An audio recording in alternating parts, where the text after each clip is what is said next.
Howdy, everybody, and welcome to another exciting episode of the Faab Five Campaign here on the Random Rhapsody Network. I'm Matthew R. Dawson, your friendly neighborhood host and GM, and joining me around the virtual table today are Alyssa, Joe, Koines, and Kyle. Say hi, everyone. Hola. Everyone! Yo. Hello, everybody. Jeremy is running a bit late. He hopes to make it, but, Memorial Day and all, we understand. Anyway, this Wednesday, June 1st at 7 p.m., we will be starting a very special one-shot here on the Random Rhapsody Network. We're going to be testing out a new rule system called Magi Knights, which is based on anime tropes like Sentai and Magic Girls. Stephen Parker from the Debauchery Circus and Alyssa Egan from the Faab Five will be joining 3 new players as they all try to unravel the mystery behind An Echo from the Stars.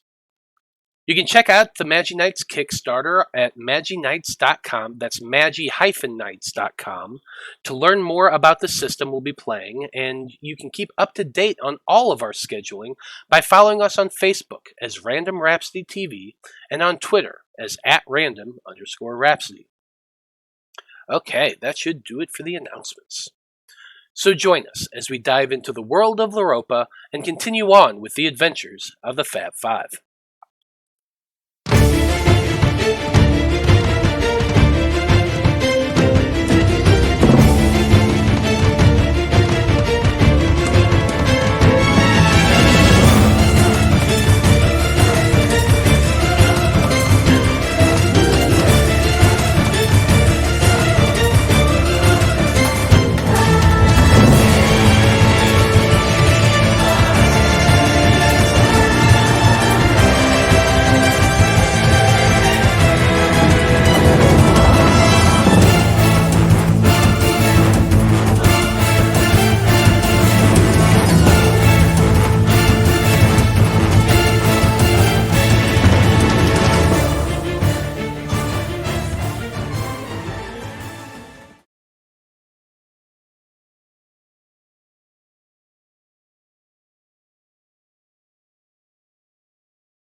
And we're back, and my mic is on, and things are working. It's awesome.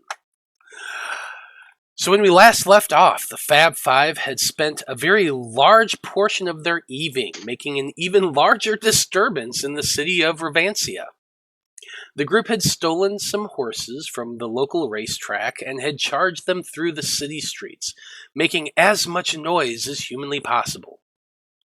Once the guards were firmly on their trail, Eloise changed out of her horse form and into a flying squirrel and climbed onto Apollyon's shoulder while the Minotaur princess carried Liam while flying across the city in his winged boots.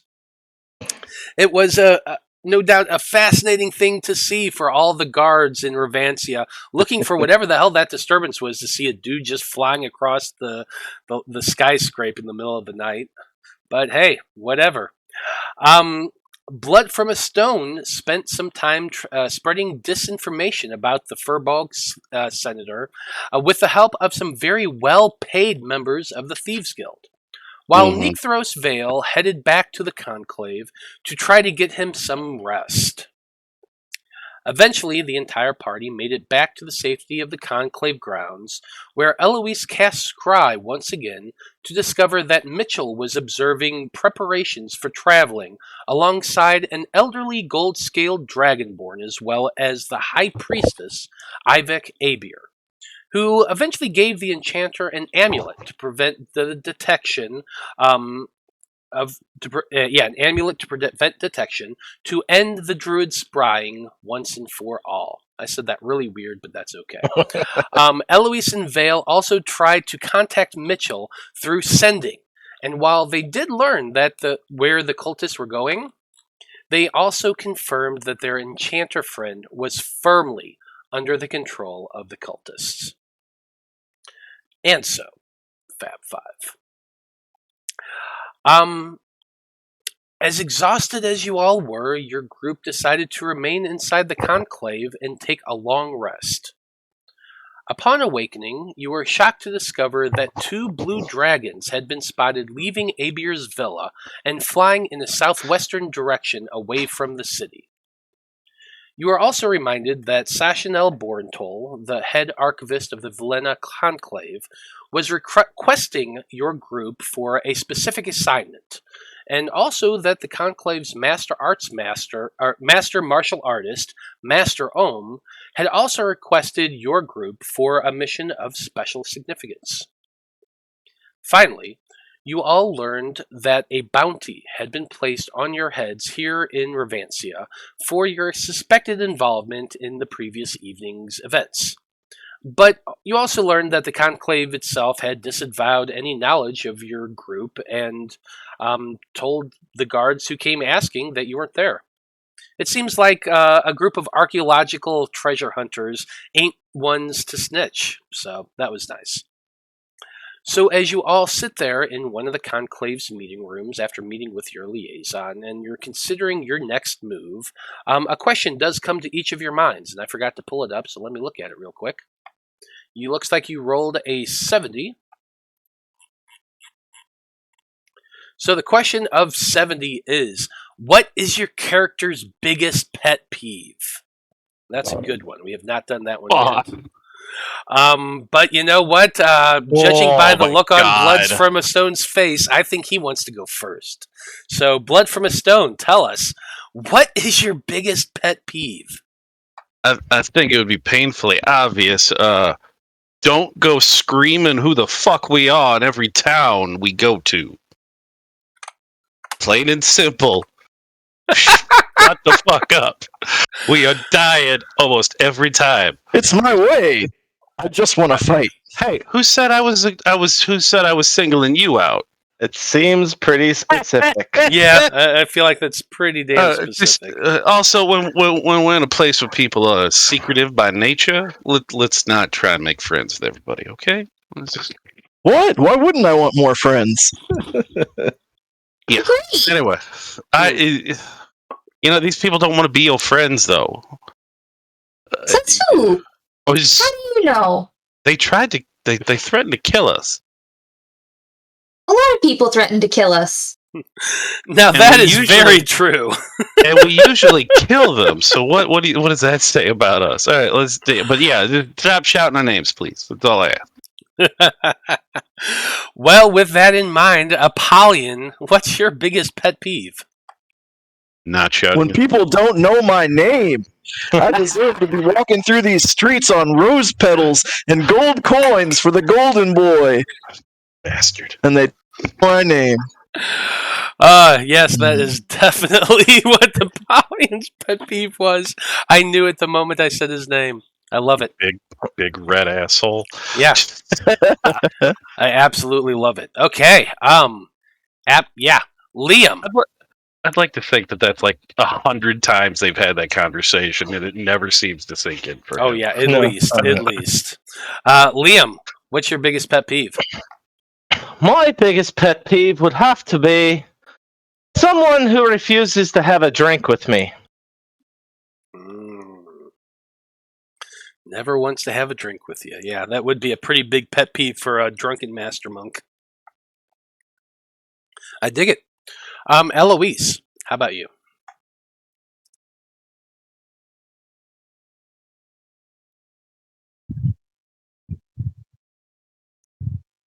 Who are dishonest? Because why? It just complicates things, and it takes so much longer to figure everything out, and there's all this double speak and all of this. Just feeling very attacked. Wow. Yeah, I gotta say, what we've learned in today's psych session is the fact that what our group mostly pet peeve is each other.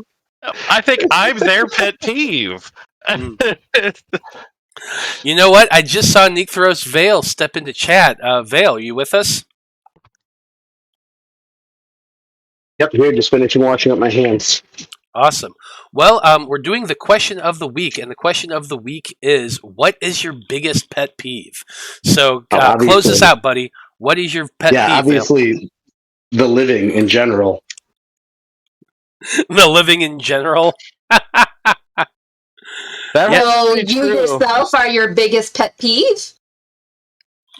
Well, let's face it, he's 1 foot in already. He's still alive. Yeah, but you know, when you're alive, they tend to not listen to what you tell them. So. Oh, sorry, I was on mute. I was saying, yeah, you know, I'm no exception to the rule. However, if I have it my way, it won't need to be that way, if that makes any sense. You want to be undead? I think you mean well, it's a thought. A lich, perhaps? Perhaps. But don't you get all, like, gross? This is a lot of questions for the question of the day. Yeah, we'll leave it at that. Hey, I'm into it. But, okay, Fab Five. As I said, you are all sitting around a conference room inside the Revancia branch of the Iridite Conclave. Your current research liaison, Emmeline Hayden, a human woman of middling years and graying hair, has put the wanted poster she had shown you all back inside her manila envelope that contains your group's file, and is currently busying herself writing something in a book on the table. It's probably around 3 o'clock or so in the afternoon by this point. You did wake up late. You had a late breakfast, more like a brunch than anything else. But there is a little bit of the day left ahead of you. So, Fab Five, here in Revancia Conclave, where the city around you, you are currently wanted by the law. What are you wanting to do with the rest of your day? Just real quick, could I possibly get a copy of one of those wanted posters, just for personal memory and stuff? Oh, she's got a couple, and she just kind of glances at you and kind of gives you a bit of a smirk, and takes one out of the envelope and puts it in front of you. It does have a very badly drawn rendition of your group, but a much better descriptive of your group. Red Minotaur, Black Tabaxi, white-scaled Dragonborn, elf with dark skin, and a human with bright purple hair. Can we have put into our file that all of that information, they're really looking for us incorrectly? We are not the criminals they say we are. Want that put down if we could. She says, sure, absolutely, no problem. And she writes down in big letters in that notebook in front of her, claims that they are not at fault. Thank you. Yeah, I could. Yeah, he's just gonna smile. He goes, gotcha. He's just gonna kind of fist bump her. He's like, I got you. Yeah. She's like, I mean, I have heard quite a bit about your group. I have read your file. It is an interesting file. It is. You know, your group is not the first group to get in trouble with the law in a city that the Conclave is residing in. So, I mean, we appreciate you. We appreciate the discretion of the Conclave. When in the pursuit of knowledge, sometimes laws need to be overlooked. Oh, don't put me on that path. I will enjoy that way too much. One quick question: you said you saw the 2 blue dragons that left over Eyeballs estate. Yes. Yeah, 2 blue dragons flew into the air. They were coming from the direction of Abir's estate. They kind of kept a wide circle around the city itself, but then started heading southwest. I mean, has that ever been spotted coming from her estate before? It seems a little suspect.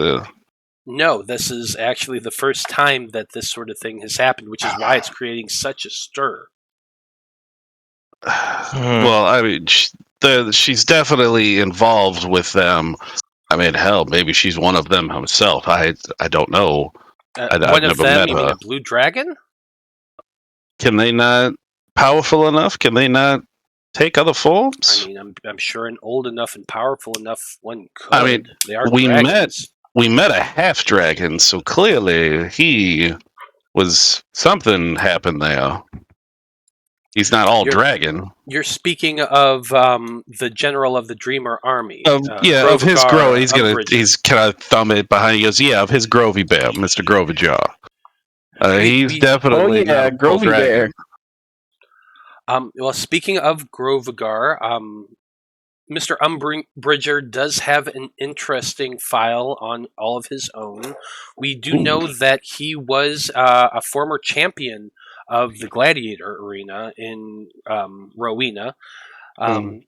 Not much is known about his past other than the fact that he hails from the Margarden Federation, where he spent a good 70 years as a competitor in the Gladiator tournament. Could I take a look at the copy of his file to see if there's any information we can glean about him that might help us? Would that be possible? You can request access to the file.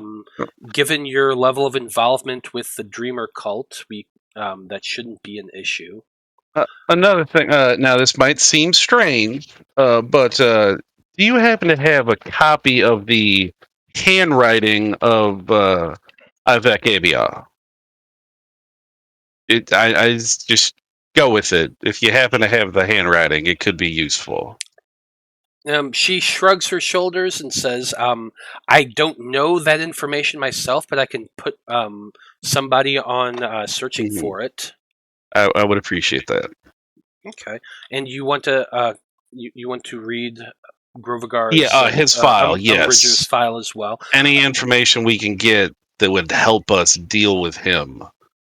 Because he's going to look at a pod. He goes, he bested our friend here, who was a champion of in his own right in that same gladiator arena. Any information we can get, we need. Okay. She nods, and you see her tap her finger to the side of her ear and cast the sending spell, or not sending, the message spell. Sending a message to one of the liaison or one of the researchers to start looking for that information. Now, as far as Abir's handwriting, I told you this is going to be a dice roll because there is a chance that the Conclave might have a copy of it. No way to know for sure, so we're going to dice roll it, and I'm giving you I'm going to say probably a 30% chance that they have a copy of her handwriting specifically, more than just like the signing of her name. Because that would be enough. Yeah, but there's definitely documents out there of just the signature of her name, but that's only so many letters. So it's you want a full document for what I think you're wanting for this. Got at least the full alphabet involved. Okay, so this is what we're gonna do. I'm gonna let you choose. Do you want high or do you want low?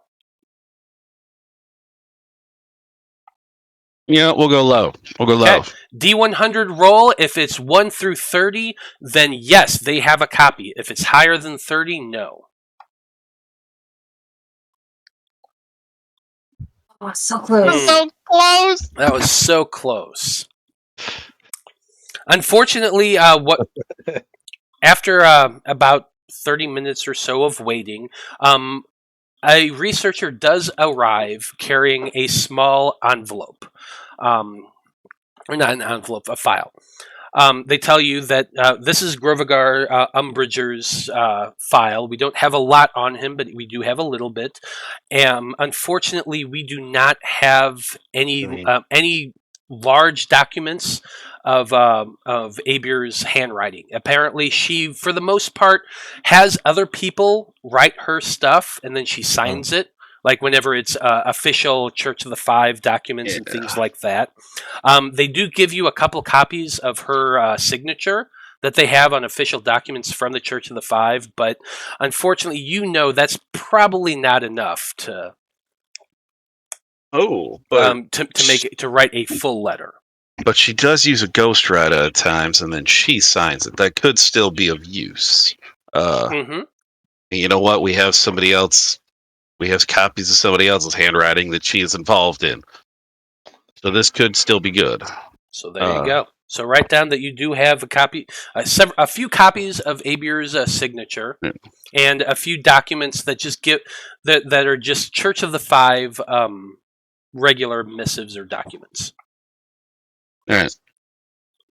And then I guess, do you happen to have a handout ready with I don't info? I don't have a handout ready, but I can give you just the very basics of the info, which is unfortunately they don't have a ton of information about Grovagar, Umbridger, but what you are able to glean from reading it is this. Give me 1 second here.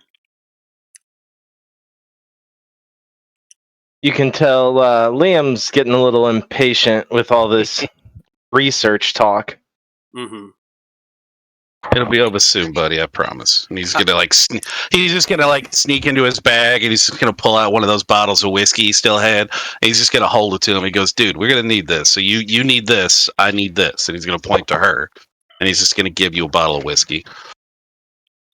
What? That should buy you about an hour. Fair enough. This is what you're able to glean from the document. His hometown is a town called Mertona, which is actually in the Juntla Waste. He was brought to the gladiator arena in Rowena when he was about 30 years old, and he spent a good 75 years there competing and holding the title of Grand Champion for a long time. He was released by the Zaim himself and given his freedom from the gladiator arena. And from that point on, a lot of the details are kind of vague. He spent most of his time working as a mercenary with a mercenary group in the Margarden Federation, where after a short time, probably around his 120th year or so, he just disappeared and didn't see a whole lot of information about him until he turned up once again in the Cult of the Dreamer. Mm-hmm. Now, she also gives you this, which is a dossier about the Dreamer activity and just a rough outline of the information that they have on the Dreamer. Ooh. So I'm going to show you that right now. Wait. It is kind of long, so I'm not going to read the whole thing, but things you do glean off of this is that Tomas Rothen was the first Conclave member to actually uncover the Cult of the Dreamer inside the city of Ranivika. The file kind of goes on detailing, your group's activities, as well as things that Tomas was doing on his own. Anytime that you see there's a note that's a attached file, that's basically what happened in your sessions. Okay. Or beyond that, there is information in there about Apollyon's vision as well. And you find after reading through the dossier, there's actually clipped notes of different reports that your group has made and that Tomas has made, and that Belmond Rictor had made during their fight, doing the different missions with your group. So you are able to see kind of your adventures from other people's perspectives, as because you're seeing reports given by Rothen and given by Rictor and given from the different researchers who's kind of been studying the dream roots. There's a few annotations about the dream root that your group had uncovered in Feyweave Hollow, which had then been sent to the Revancia branch of the Iridite Conclave for study, which is where it currently is right now.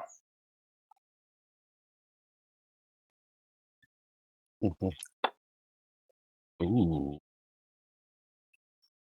See, the group that went after the one that was in the water is presumed. They're considered missing, presumed dead. Yeah, actually, I did. They mentioned that to you the last time they Yeah. were in, Okay. the last time you, or when you were in Morag, I believe. Mm-hmm. Yeah, this is great stuff.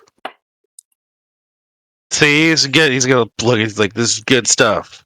Looking at Liam, like we needed this stuff. We were summoned by Ohm. We need to go. Yeah, we do. So,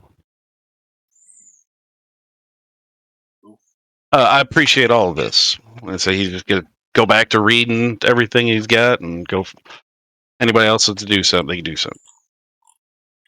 Well, I figure we're gonna have to pick up our horses and carts back in Morag. So to the conclave there first, I assume. Can we have a message sent there to have them ready for us? So we don't, trap in on them unawares like we did here.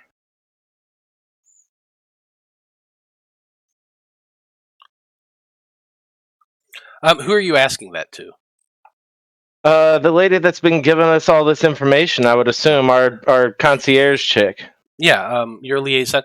The liaison looks a little bit confused. She's like, Morag, no, you're summoned by head archivist Borentol at the Gamma branch that's in Port Valena. Oi, we need to get to Port Valena. I understand that, and we'll do it with haste. However, we left all of our horses and carts back in the mountain of Morag, and we need to transport them as well. Now, Eloise, I think, has a way of getting us there a little faster than just riding the horses the whole way. Am I right? Finally figured out how to do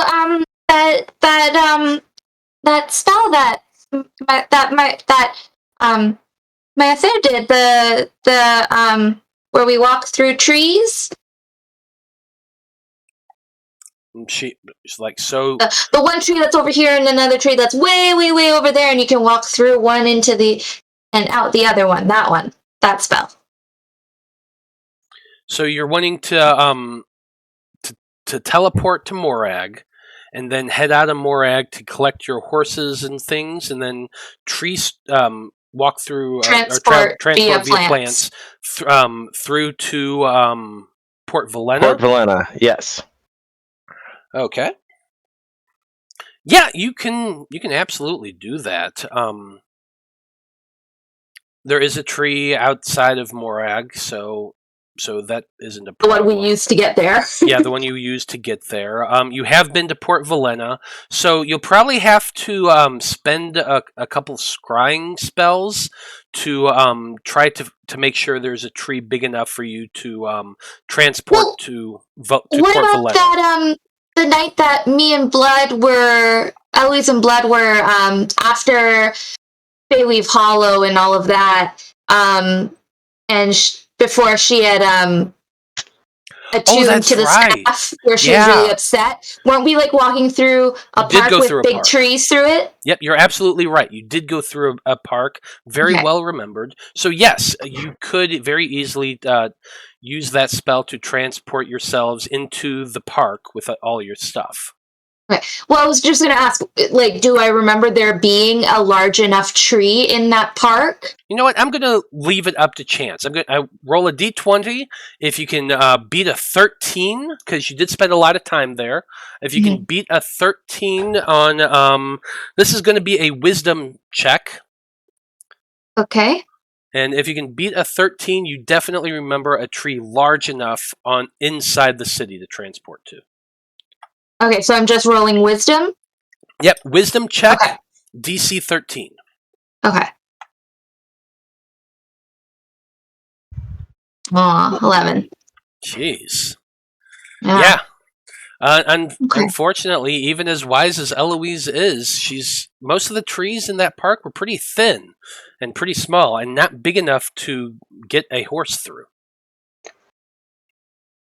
But still, a scryer, 3 or however many scries it takes to find a tree is still doable. Yes? Yes, it is still doable. It'll take you a little bit of time. It's gonna you're gonna have to spend a few of your spells because you did travel around that city. You did see some forests there, and familiar enough with trees that you can kind of start scrying on one, look for another, scry on another one, and eventually it's just going to take you a bit of time. So we're gonna if you want to do that. After you get your horses, you'll sit down and cast your scry spell. We're going to redo these checks, and once you hit that DC, that's how many spells it took for you to find a tree. Easy enough? Okay. So really, all this takes, the great thing about being a level 11 is you have a very large spell pool to work with. So while it's a bit tedious, the reality is Necthros Veil could cast a spell to transport you all to the city of Morag. You would have to then travel the several hours it takes to get out again, collect your horses. Eloise could then cast her scrying spells, and hopefully by the end of the evening, you'll arrive in Port Valena. Is that what you're wanting to do? Yes, just forward thinking here. Port Valena, Revancia is where we're headed, right? The capital is Revancia? That's where you're in right now. We're in Revancia. Ranivika? Ranivika is a town and keep in the Margarden Federation. Ravnica. That's like another campaign setting. Yeah, Ravnica. I'm sorry. Yeah, Ravnica's from Magic. Okay, which city is the tournament being held in? Rowena. Lots of R names. I get it, but yeah. Sorry. Okay. Got it. Processing for our names. Just for player clarification, we already know, but that's southwest of Port Valena, yes? Definitely south, a little more southeast. I was going to say, yeah, it's more southeast looking at that map. Okay. And then there's no conclave there, so we can't teleport to there, so we'd have to take horses the rest of the way, yeah? Probably. And actually, that's probably a good time to pop out the map. So go ahead and look at your Ilmithica and Federation map, which I'm about to show you now. So while it does cut off the country of Morag, you know that up there to the northwest of Ranivika, that's where Port Valena is. So going south from Port Valena, you would have to cross a river, and then it's just a lot of rough terrain until you get to the desert area. From Ranivika, there's actually a trade route that goes down to Quarintine, and then Rhinoth, which is the slave markets. Blood from a Stone you would know, and Apollyon you would know. And then across another desert to the oasis, Rowena. Oh, wow. Got some traveling. Indeed. Basically, from Port Valena, it's about a 12-day journey to Rhinoth. All right, then no time like the present to start making some distance here.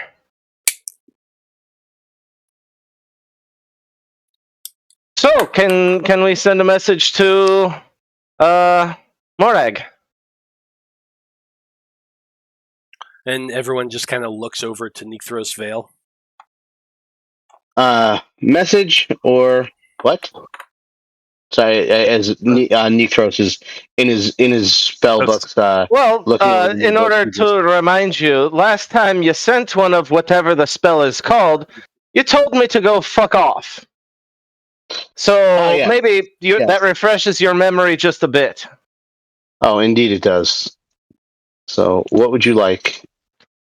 Message to the conclave over at Morag that will be heading through the teleportation circle and to not shoot us. I believe, just in order to save spell slots, I don't believe we need to send a message. I think the only reason why we had to last time is because it was the middle of the night. No, they want messages of when we're going to show up. I'm pretty sure they were very clear about this last time. Always send a message ahead of yourself. Your research liaison definitely confirms that, yes, you need to send a message spell to let them know you're appearing whenever you transport into a conclave. All right. Well, since we're coming from this conclave, I guess I could burn the spell, unless somebody here could do that for us. I mean, can somebody do it for you? Probably. We did just get a long rest. How are you being so spell savvy right now, man? Yeah. All right. I'm just gonna say, like your research liaison says, everyone has spell slots. Everyone understands the need for spell slots, but if you want someone here to burn one of them, you're gonna probably have to pay for it. Yeah, I'll just I'll do a message. What would you like it to say? Coming through the circle soon. Don't shoot us. Faab 5. All right. And with that pop up, Veil sends a message. Did that pop up or no? I haven't had anything pop up. No pop. Okay. I don't know why it's not working. So who are you wanting to cast the sending spell to? That works. I would assume the front desk clerk over there. I mean, Veil, do you have that keen mind? Can you remember people? I do not have keen mind. Then The only person I remember, I only remember 2 people. And that is, nope, never mind. I don't remember the person that we traveled with. Apparently, I don't remember his name. Tomas. Tomas, yes, thank you. Tomas is and not there. the head archivist, Sashanel Borenthal. Because I don't like him. Yeah, he's at Port Valena. He's in Port Valena, and I don't like him. Okay. So but he's the one who, every time we've come back on a mission, he's been the one to, like, get the debrief from us. For expediency, Liam is happy to just pay gold to have them send a message for him. Yeah, so your liaison will speak up before you cast that spell, and she's going to say, you're sending that to Sashanel Borenthal? He's the chief archivist in Port Valena. I thought you said you were going to Morag first. Aye, we're going to Morag, and then there as soon as we can, should be there by nightfall. So, shouldn't you message somebody in Morag? Aye, we're not very good at making friends, as you probably guessed. How much would it cost to have you send a message there for us? And I'd be happy to front the cost. She just kind of rolls her eyes a little bit. 50 gold, I think, should be enough. Done. Take 50 gold off, and she's pulls up her file, because I don't fucking remember what their names are either, because I thought you were going to Valena. Did we even meet anyone from the... We've got a 12-day horse ride ahead of us, and Matt's trying to drag our feet with a message spell. Get on with it, Matt.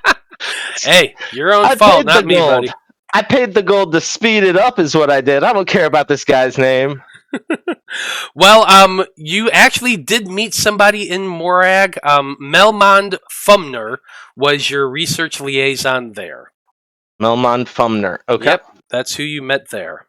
I feel like Veil was the only one who spent time there? I have no idea, but it's written down in my notes, so that's who you met. The chief archivist there is Taurus Blood Anvil. You also met that guy, in case you were wondering.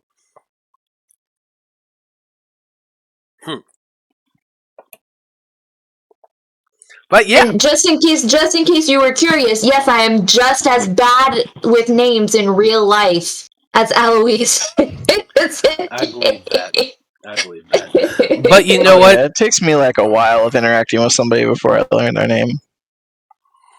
But anyway, you pay the poor woman. She does cast the spell. Let let's your field research liaison in the conclave in Morag, which is the Epsilon Conclave, in case anyone was ever wondering.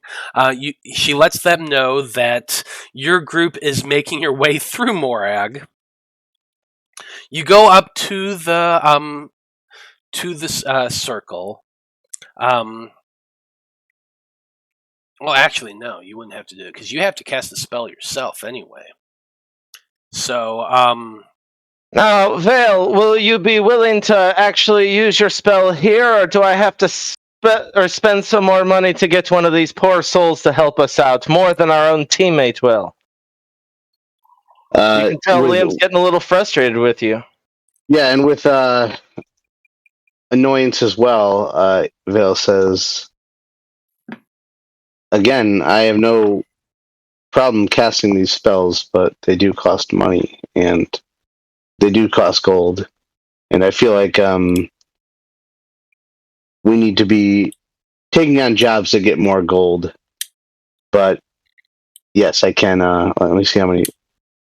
Well, we are currently on contract. no, you're not. We're not? I thought we took one of those jobs. Oh. You have 2 jobs that they wanted to hire you for. Oh, that's right. Oh, well, we've been summoned. We'll deal with that in a minute. Yep, but you got to go get those horses first, so that's what we're doing. All right, so we're taking the teleportation circle to go get the horses. Is that what you want to do? Yes. Okay. And as far as the teleportation circle goes, yeah, it's only 50 gold piece. We have to. I thought for some reason at these conclaves, I thought it was like you just go in it, but I need to cast it in these places. Yeah, those are anchors. Those are permanent places that you can teleport to using your spell. But it's still you still have to create the spell with the magic to teleport there. What they create is just an anchor. So we don't necessarily need to go up to the teleportation circle room to use it. I can just do it right here. Yes, correct. As I'm pushing tables out of the way. I'm happy to. You need to know what the anchor, like for example, the anchor in Morag looks like, so that you can teleport there. There, and that's where I think it was Morag where I memorized all of the anchors for all of the conclaves. Yeah, every permanent conclave that exists, you have the address to. You can cast a spell to get to there. You just have to use your spell component to do so.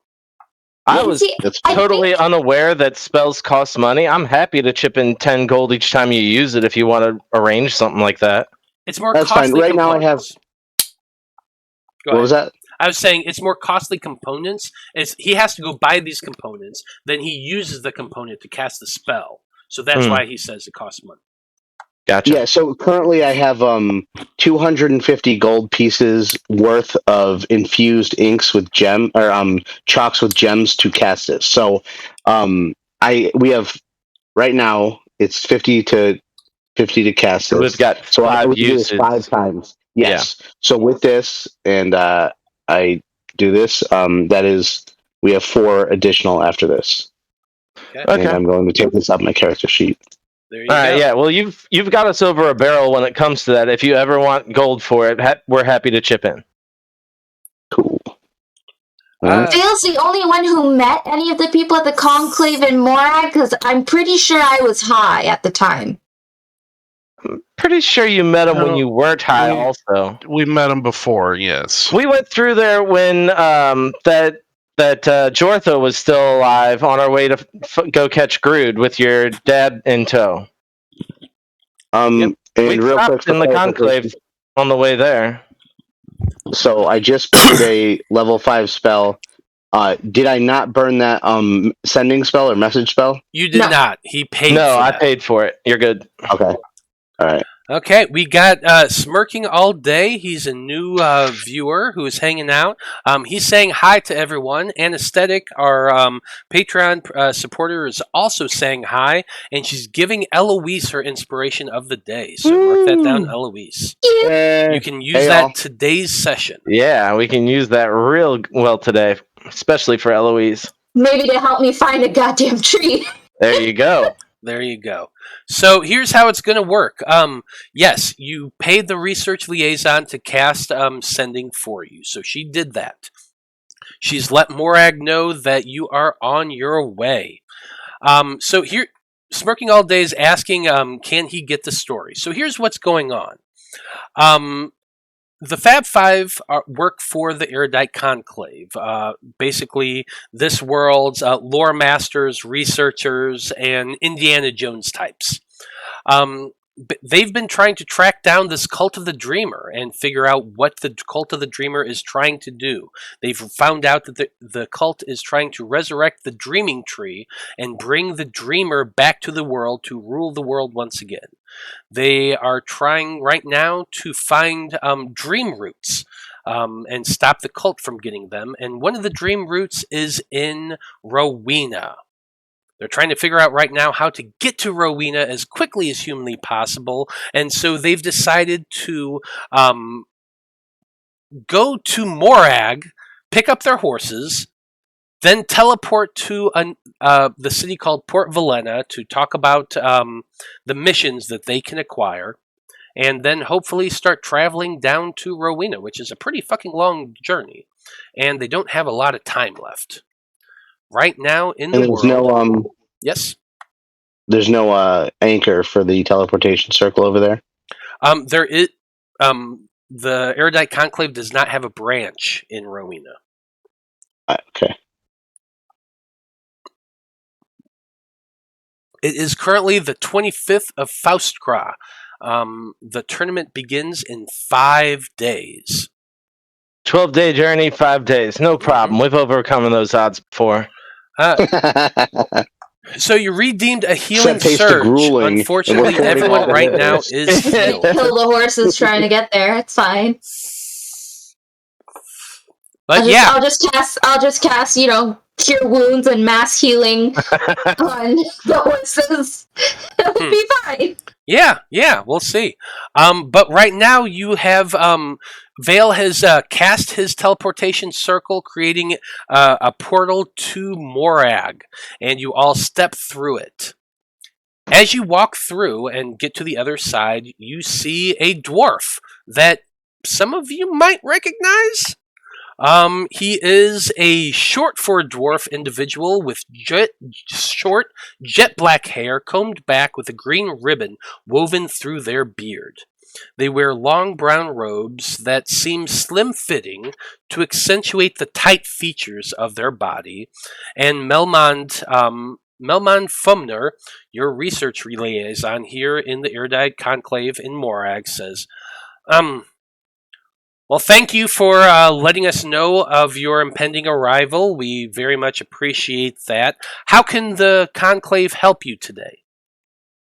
We need to get out of Morag immediately. Well, then I think you teleported into the wrong place. Negative, sir. We're in the right place. We need to go pick up our horses just outside the mountain there. Yeah, we have a reason for being here. It's not just to come in and say hi. But I did want to say hi to you, Melmond. Looking good. Well, thank you, Liam. It's nice to see you too. You kind of blazed through here last time, but you're an interesting group here with the Conclave, so we certainly know who you are. If you need to just get out of the city, we can get you to the Ankil trolley as quickly as you can. Just follow me. And they open the door and allow you past. Shibby. All right, how much for the trolley? Trolley costs 5 silver pieces. Right. Not a lot. Yes, go ahead, Blood. I was going to say, before I guess we leave Melman, he's going to hand him a little note, be like, could you deliver this to Mr. Fucklerall? He runs that interesting little shop here in the city. He made something for me, and I need to get another one made. If somebody can do it, we just don't have the time. I would do it myself. Like, he'll give him 50 gold to give to whoever wants to take it out there if they'll do it for him. Fucklerall. Sure, I'll stop by there on my way home. Why not? Yeah. Thank you, sir. Yeah, he pockets your note, and so you're basically just asking for him to start working on another one for you? Yeah. Okay. Sounds good. Yeah, Melmond escorts you down to the first level and says, I'll stop by this Fucklerall's place on the way home and give him this note. No worries. Is there anything else I can help you out with while you're here? Yeah. Veil says quickly, do you happen to know where I can get a statuette of myself carved from ivory decorated with gems worth at least 1,500 gold pieces? No, I don't. You're going to get the shocked Pikachu face from everybody in the group. Like, what? Yeah, literally everyone just stops and stares at Veil for like a minute straight, and then the dwarf just eventually says, no, I have no clue where you can get that. All right. I don't mind him. He's just one of those eccentric wizard types, you know? So, just for clarification, at 6, when I picked my 6th level spells, I did pick contingency, and that is one of my component requirements. Oh, yeah, wow. so, I mean, you can spend some time looking for that. No, I won't do Once that now. we get to our destination. Yeah. I can imagine that a really good place to get something like that obscure would be a giant bazaar filled with places from all over the world. And it just so happens that you might be heading that direction. So, yeah, I was hoping to get it before we got to Rowena because it's a contingency spell. Okay, well, yeah. So Smirking All Day said, what? This is episode 35? Wow. Yeah, this is actually season 2, episode 35. This group has actually been playing a lot. Years. Yeah. Yeah, this group's been playing for quite a while. Our YouTube channel should have all of it. Well, most of them. We started recording. The other group started at like every other week also. Yeah. We started recording, what? Like 6 probably to 8, yeah, 6 months in, maybe? Yeah, a little less than that. I'd say we were probably like 20 episodes in, and then we started recording it. We do have a nice little kind of filler like episode where we go through and discuss what had happened to the group up to that point. Yeah.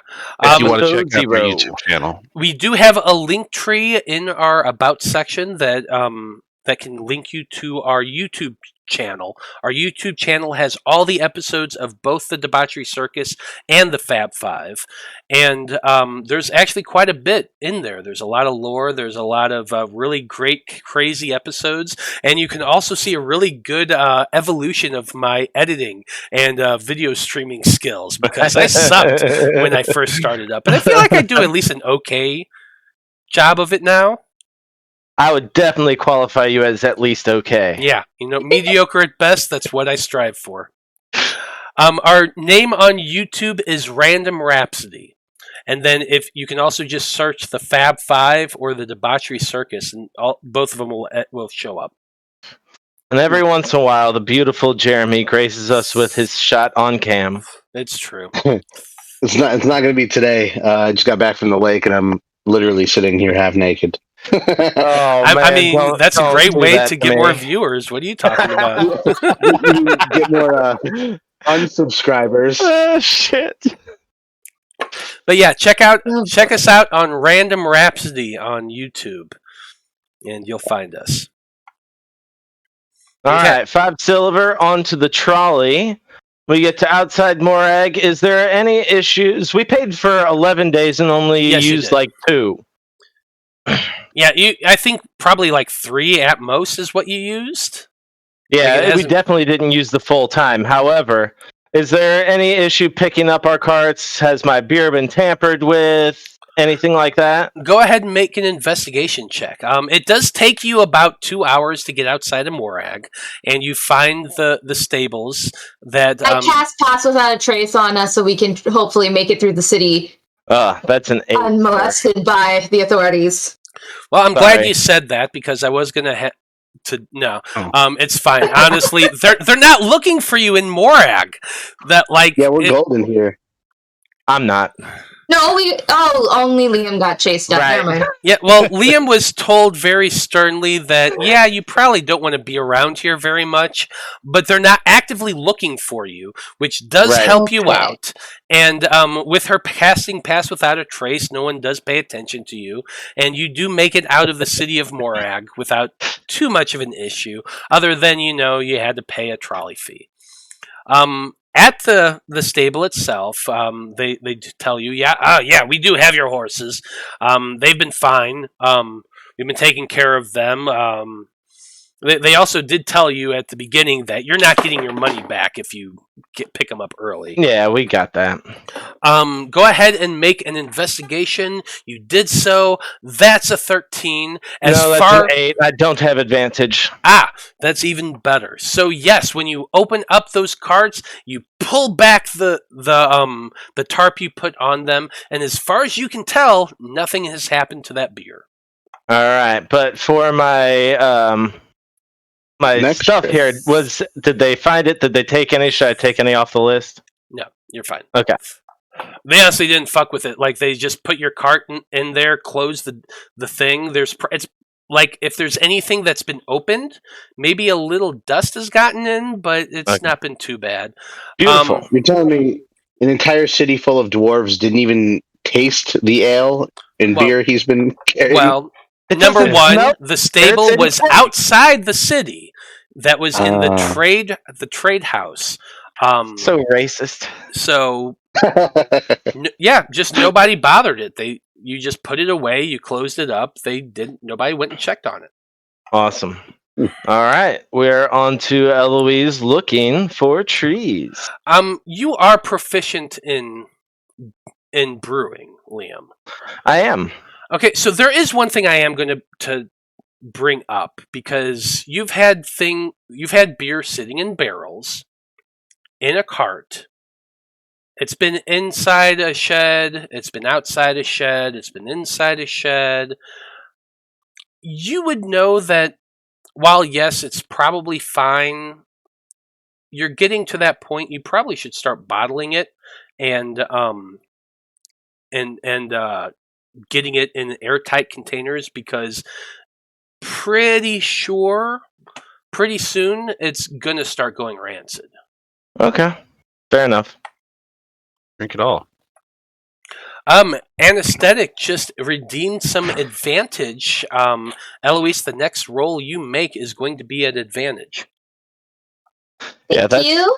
That's 125 beers per keg, and I've got about 3 here. I cannot drink all of that beer.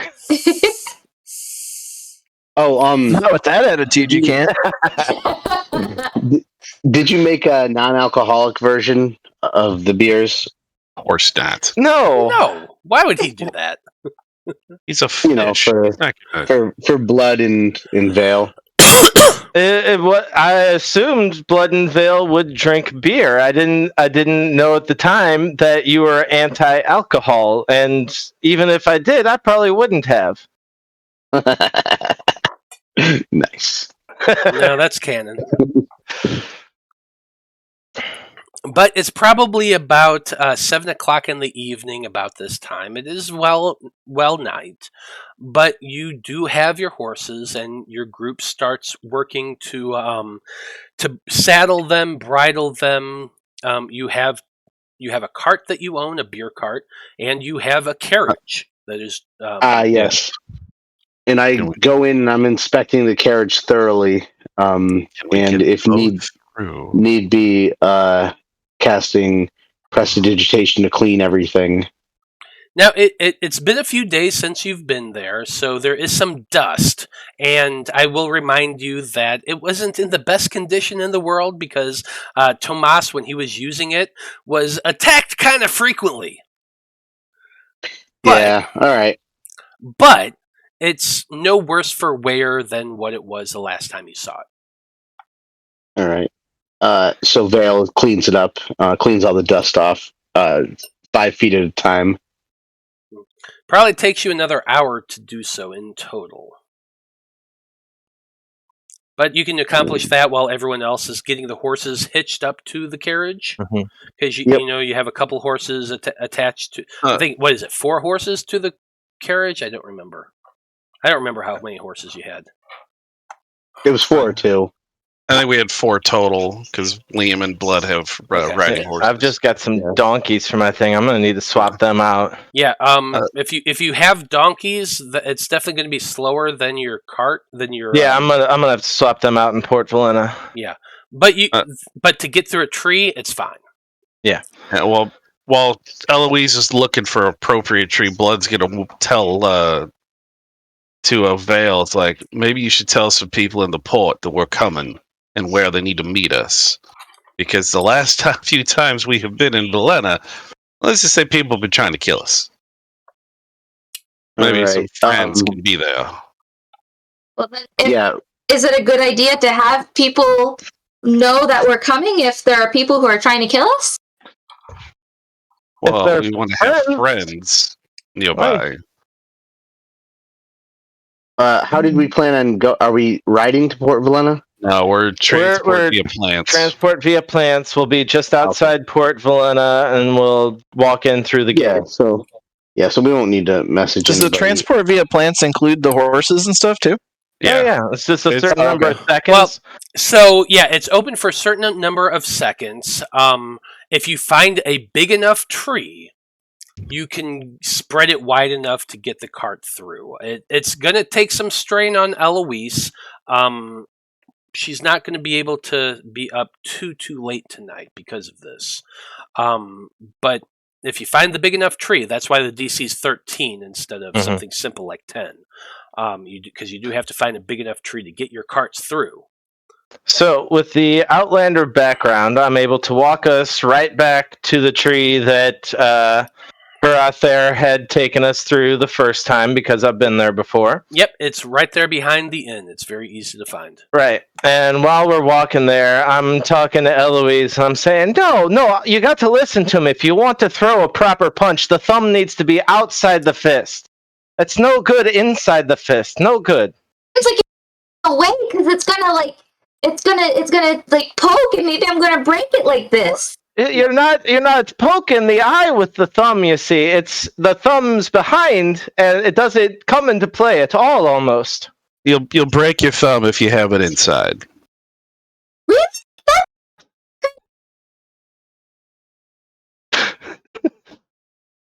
Yes. We'll work on it.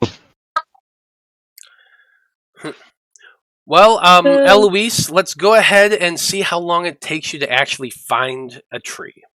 Okay. Wisdom check for me. Trying to be the while she's looking for a tree, can I be looking for a cemetery? A cemetery? Oh my God, dude. Yeah.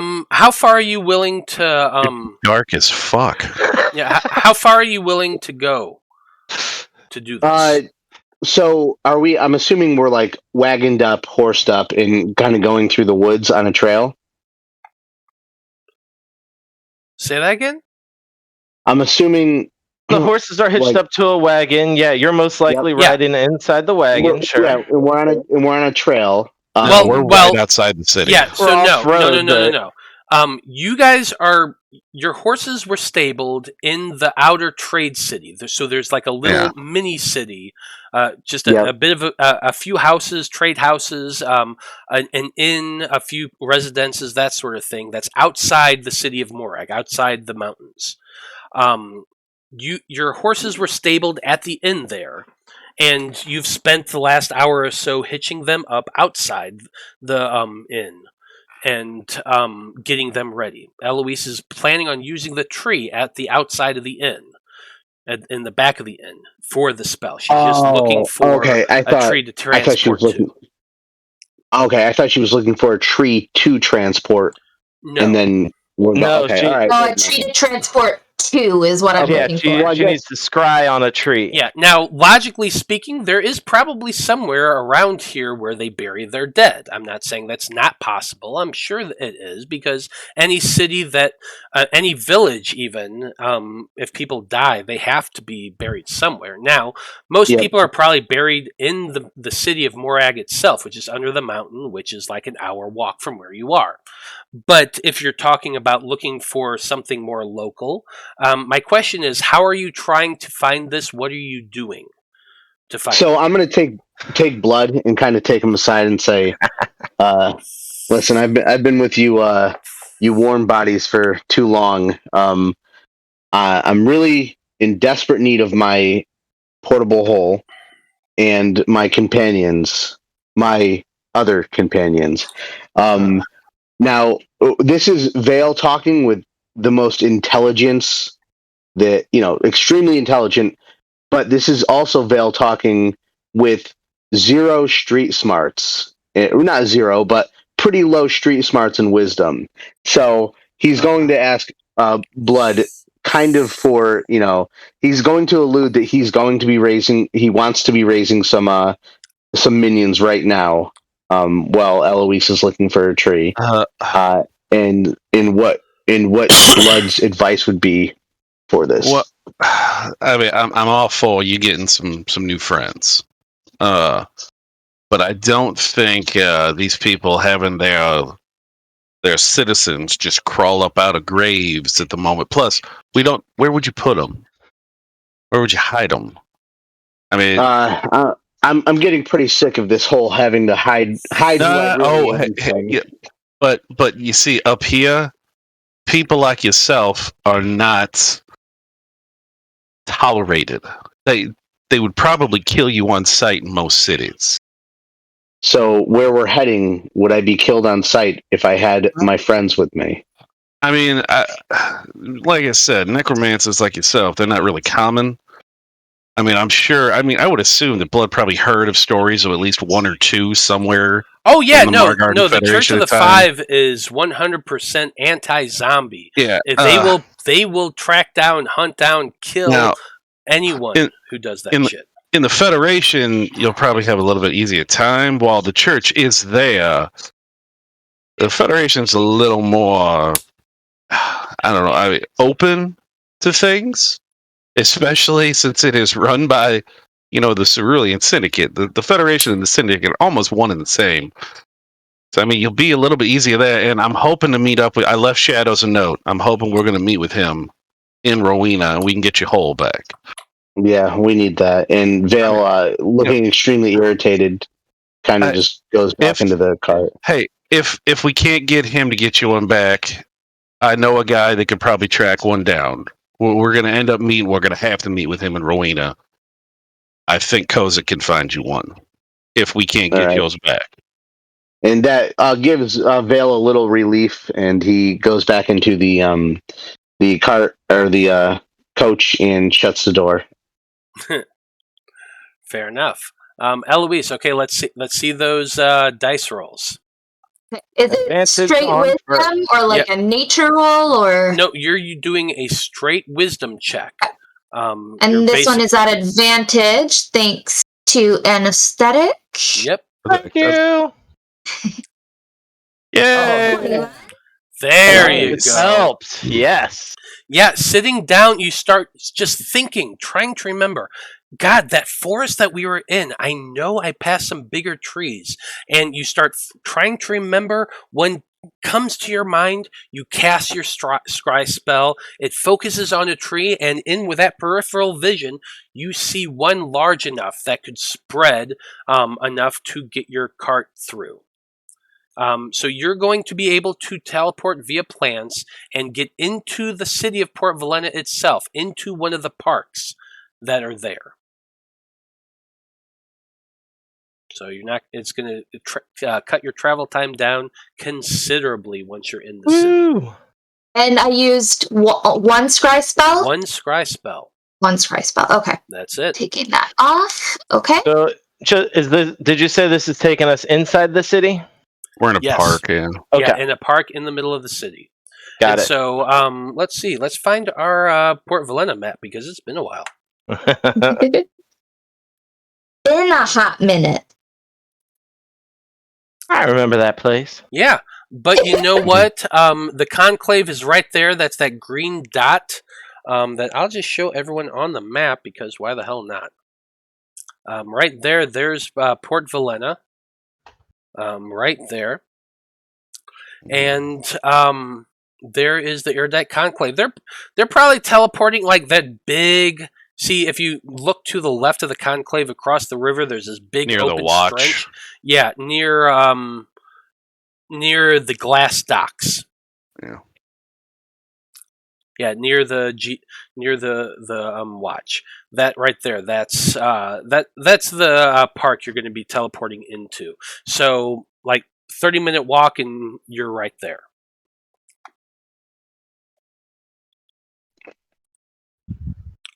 But yeah, are you heading there this evening? It is probably about 8:00 at night. We're getting there about 8:00 at night. Yeah, I'd still urge everybody to go there as fast as possible. I got a call from Ohm, or we got a call from Ohm. Still need to figure out details on that. But yeah, I'm urging everybody to get there as fast as possible if I can. Alrighty. Okay. Well, get the horses and the donkeys and the carts ready. Yeah, basically you Let's have to move out. line up everyone. Line up the cart, the beer cart with the donkeys. Line up the horses and your carriage that Veil is inside. Who's riding that? Who's steering it? By the way. I'm assuming Apollyon would be, Yeah, I since suppose Blood's so. going to be on his horse. Okay. Yeah, I'll Yeah. I'll just steer the wagon. I'll have I got gravel tied up behind the wagon, and I'm just kind of steering the donkeys. Yeah, you all have to move quickly because you only have a few seconds to get in. Mhm. But Eloise, you have the spell prepared. You walk over to the tree. You cast the spell. You focus with all of your might. It takes a lot of effort to stretch the doorway wide enough for the carts to get through, but they can get through a 5-foot space. So it's tight, but you're good, and you make it through. And one right after another, Eloise is the last person to step through, and you find yourselves in a very dark forest in parkland area inside of Port Valena. The skies here are overcast. It is very dark, but most of you have dark vision or goggles or things to allow you to see. Eloise, since I'm pretty sure Veil took his goggles back at this point, you have to cast dark vision on yourself to be able to see. I'll instead of that, I'll use the my daily dancing lights cantrip Okay. and Well, spread them dancing out like a lights. glowing strand. Dancing lights is a great cantrip, but it lasts for a minute. Yeah, but as a cantrip, he can continually cast it. Oh no, I'm Nope, sorry. not for Yeah, him. you're right. It's a No? 1 minute thing. Yeah. Oh, it's a. Yeah, it's I see. Wait, Erase hang the on. thing. Don't all There of you go. us who don't have dark vision have goggles of night at this point? Did you buy some? Did you- 'Cause I don't did you think buy- you did. You did? Okay, yeah, that's right. She Yeah. did. Yeah. Oh, Yeah, the last when- time you were in Morag. Yeah, when Yeah. we Okay. had all the money, Then the yeah, super there you go. fans of Mitchell. Then there you go. You should be good to go then. I forgot Okay. that you had bought some, Eloise. My bad. But Nice. you have to lead your horses out of the park, and probably by about, let's say, 9:00 at night, you arrive at the Iridite Conclave here in Port Valena. It's not difficult to show your tattoos and get inside. Leaving your horse and wagons, they don't really have a stable there, and they tell you that you're going to have to find someplace else to park your horses before you go in. But there are inns close by, and for let's see, how many horses and donkeys do you have? 6. Me total? and Blood. I think 2 4 horses and 2 4 donkeys. horses, 2 donkeys. Yeah. Yeah, so six in total. It will literally cost you 2 gold pieces to find a stable for the night for your horses and wagon. No problem. I'll pay that.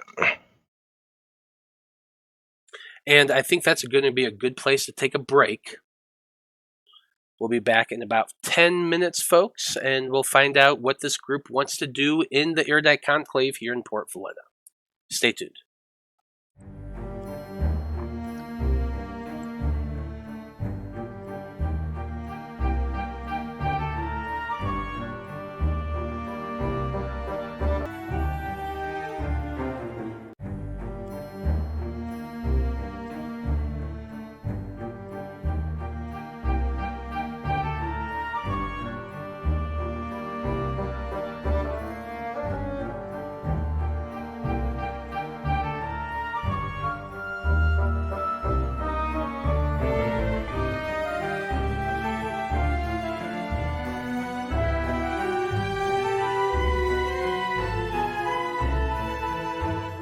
Don't forget, if you want to talk and other people are talking, just type next into the chat. Indeed.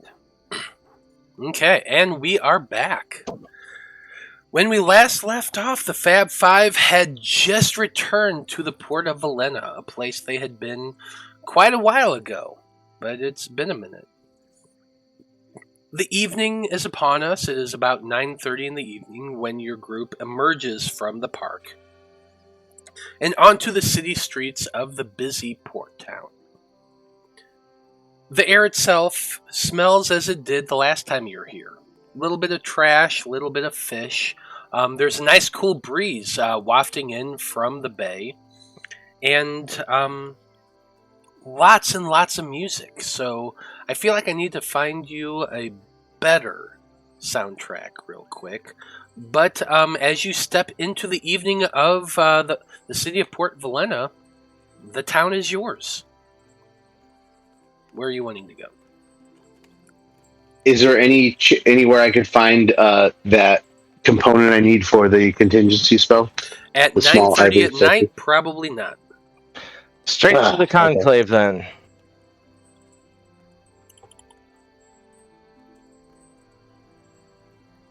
That's where I'm going. You guys don't have to go at it right now. You could find an inn or something like that. But I'm going immediately. I'll go with you, Liam. All right. I'll go too. Sure, let's go. Okay. So it doesn't take you long before you like I said, you hand in your horses, you stable them in a nearby inn, and you make your way into the Iridite Conclave.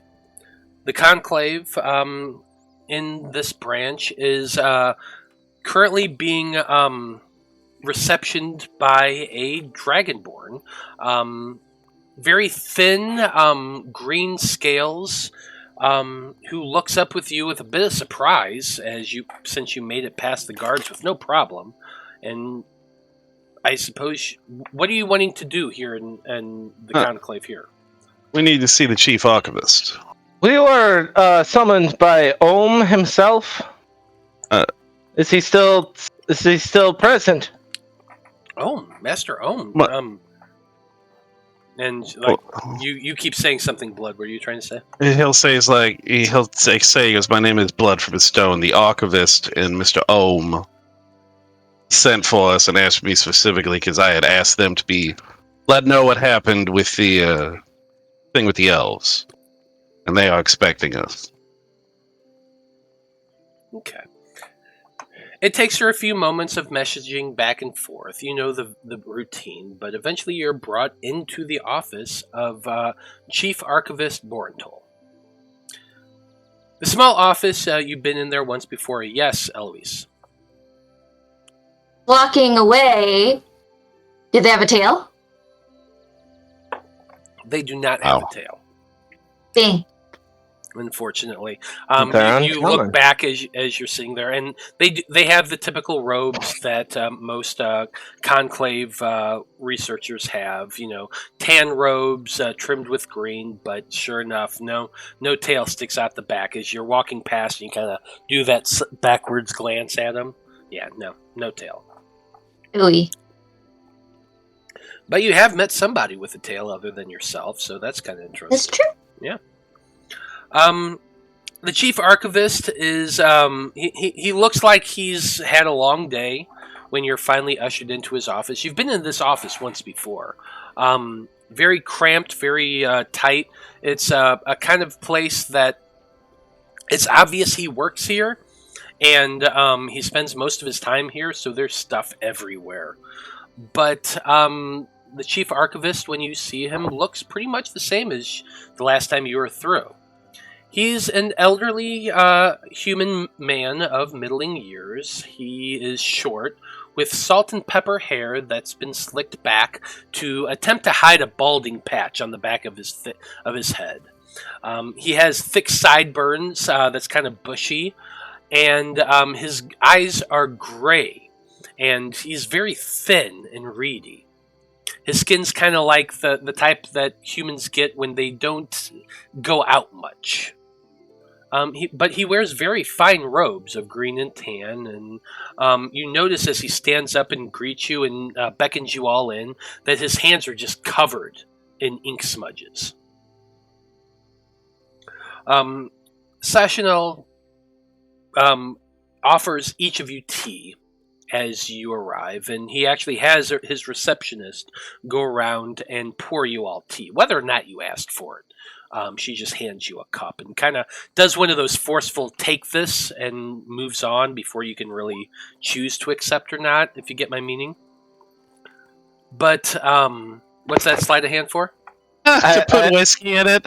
Yeah, but I rolled a 2, and it's just obvious. Oh, it's definitely obvious that you just pulled out that bottle and start pouring it. And Archivist Borentoll just kind of gives you a sidelong glance, takes a sip of his own tea, and then passes you his cup. Yes. Awesome. Yeah, absolutely.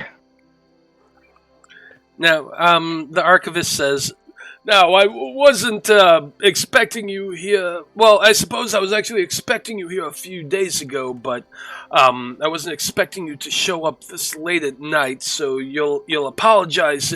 You'll have to excuse me if I seem a little out of sorts. I assume you're here because I've been asking about you for a specific assignment." That too, and then the elves. Ohm is back, correct? Oh, yes, Ohm is back. He's arrived back from Venuis and his assignment, and he did actually ask to speak with you all. He is, however, away right this second, but he will be arriving tomorrow morning. So you will be able to speak with him then, but Excellent. allow me to speak with you on the matter that I had summoned you all for. Yes, sir.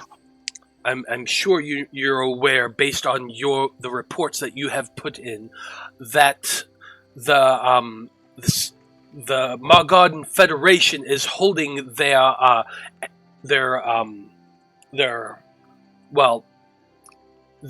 great event, and is holding the Azure Championship there. Well, Apollyon's been looking forward to that for quite some time. You have mentioned that before, and we had made note of that, which is why we have summoned you here. Now, we have made a joint decision, us and the Alpha branch of the Conclave, to send members of the Conclave down to the city of Rowena to compete in this tournament.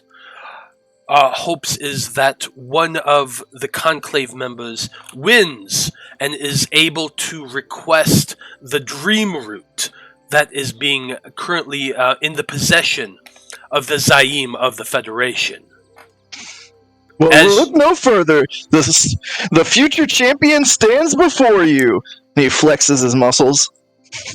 And as you do this and you stand up, Borentoll definitely has a large smile on his face, which, like, you know those thin-lipped smiles, those really smarmy ones that, like, just really get your goat? That's what he gives you. And he reaches into Oh, yeah. a file, into one of his drawers, and pulls out a stack of papers and sets them down. And he says, I had hoped that you would say that, and because of that, I had prepared a contract for your group.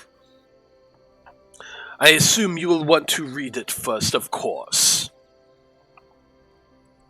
Now, what if reading isn't necessarily our Yes. strong suit?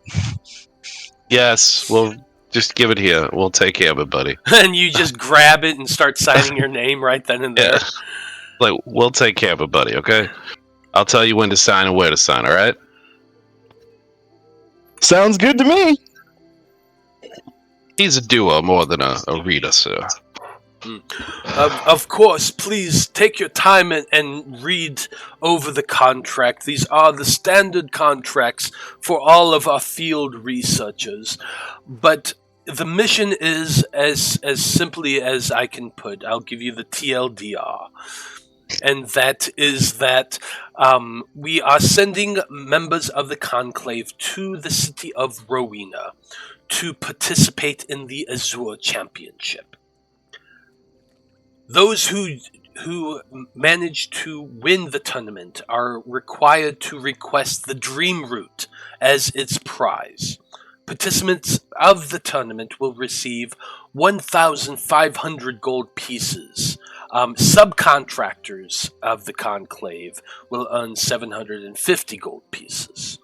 And the recovery of the Dream Route itself, the bounty of that is 1,000 platinum pieces. So 10 grand. Yeah. That's Now with the 50 gold for monster slain, I'm assuming they might fight creatures in the tournament. Possibly. It's been a while since I've been home, but I don't know if they're going to be able to get the heads this time. Yeah, you do remember that in the Gladiator tournament, a lot of the events were against different monsters of the sort. They're like groups of slaves, or groups of gladiators, or fight against creatures. But Not getting just- the heads might be a little challenging. Yeah. But Not you just also fighter on fighter. yeah, but you also know that traveling to and from Oh yeah. is definitely dangerous. There's a lot of shit in the Jungle Waste. Not to mention, blue dragons are used as a breeding ground. Oh god So, damn it. There is a dossier on dragons that you have requested that speaks. Yeah, about this I've got it. Yeah. And go ahead, Vale. I was going to say, since we've been, in your employment for so long, and the missions we have done so far, and the field research we have done, can we go on an honor system when it comes to monsters slain? In the tournament, at least. In the tournament, at least. Well, and not even just the tournament. I mean, depending on what types of monsters we or creatures we come in contact with, sometimes I would prefer to have the head on. So Sashanel stands up and kind of puts his hands behind his back and looks over at you, and he says, "Now, you are aware of the reason why we request the specimens of the creatures. We use these to track the migration of creature herds. We use these to examine evolutionary traits and changes in our ecology. This is why we pay the bounties for the heads. Without the heads themselves, all we could really be trusting in is your observations." And then he looks over at Liam specifically, Apollyon specifically, and he says, "And your group is not exactly known for taking the best of notes on your missions, so Hey. so the heads that you collect make up for this discrepancy." The only thing is, in the tournament, if we can't get those creatures, that would be the only ones we will need to worry about. And he just sells the veil. He's just kind of giving him like, dude, just it's all right. We'll take care of it. I assume there might be some decent records of the tournaments going on. Is there any chance that there might be a record that we could go off of if we were to kill something in the tournament? We get credit for it. Well, let me ask you this. Will monsters fighting in the tournament tell us about their migration patterns, or their breeding history, or any other details, or are the monsters that you're going to be fighting I suppose not. Creatures that are just taken there for I understand. Excellent librarian logic. I assume Ohm's not around tonight. And he also points out that the reason you're all being paid 1,500 gold for fighting in the tournament is to offset the fact that you can't collect specimens. Okay. No, we're gonna see this. So the base rate is 1,500 gold, and then if we win and get the dream root, we get 1,000 platinum. Correct. Yes. And then okay. And then any monsters you fight and kill along your route, those we can collect, and that you're able to collect, they take those and they take the notes and they use them to keep their records updated on migrations and like how monsters evolve and how they migrate and shit like that. That's why they collect the heads. Yes. So they take those and they take your notes, and that's why they pay a bounty on those. Now, Mr. What's his name? Borenthal? Borenthal. Yeah. Mr. Borenthal. Now, can you tell me, with all this research you've done, have you figured out whether the Earth is flat or round? Because on the map, it looks pretty flat to me. Earth? Indeed. I don't know what this Earth is you speak of. I assume you mean... You know, the whole world. It's made out of dirt. Sometimes I call it Earth. Ah, that makes sense. Yes, of course. The Earth... The dirt underground, yes, of course. No, the planet of Loroupa is indeed a sphere, a very small one compared to, say, the sun in the sky, but it is indeed a sphere. Well, that doesn't make any sense at all. Wouldn't I just fall right off the side if it was a sphere? Well, that's the interesting thing, is that the continent itself is just one large supermass. There's one major continent on this planet, and then quite a few islands, and if you continue to travel, you'll just go around the ball, and he just holds up an apple, and he shows you, around this, you just keep going along the edge of that. And eventually... I don't know, sounds pretty crazy to me. I might have to see that for myself. If you can find a boat to take you across the ocean to the other side of Loroupa, that would be an interesting discovery. I think he's talking about the apple. Oh, well, you can just have this apple, Apollyon. All right. Apple. Yeah, this seems like all well and good, buddy. You can go ahead and sign this, and Blood. Yeah, Liam signs it too. Blood will be the first to sign, and then he'll let you Liam, and then he'll say, "All right, go ahead, Apollyon. You can sign, buddy." All right, I like gold. Now, all of us, we may not. I mean, Miss Eloise and I, we are not exactly, and definitely Mr. Veil. We aren't what you would call gladiatorial types. So we may not actually enter the tournament ourselves. So I guess, I mean, I don't know if there's fees for us assisting the conclave there. We might have other plans there, things that might have to happen, such as what if the conclave doesn't win the tournament? Unfortunately, if the conclave does not win the tournament and someone else does, then we do not acquire the dream root, and would not get that. However, anyone who participates in the tournament gets at least the money. Yeah, at least the money. However, and he looks at you specifically, Blood, and go ahead and make an insight check real quick. Oh shit!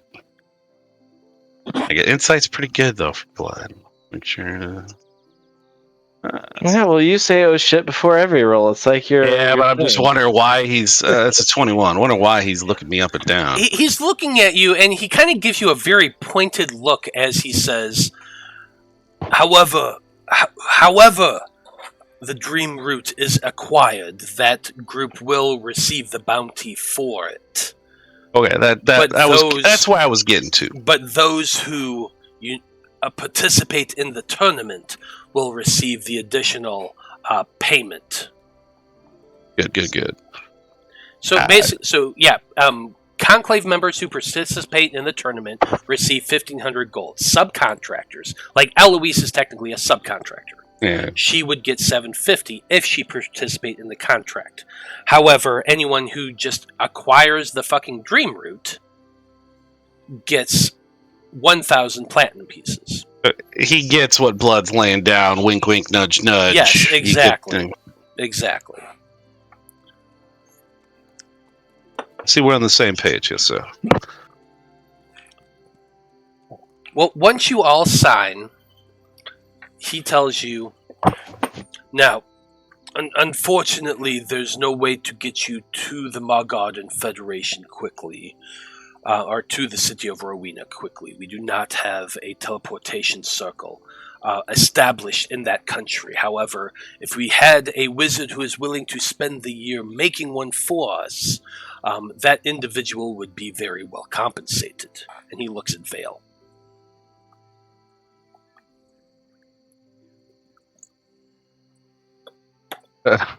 But other than that, he says, however, we do have a location inside the Margarden Federation. And he pulls out the map.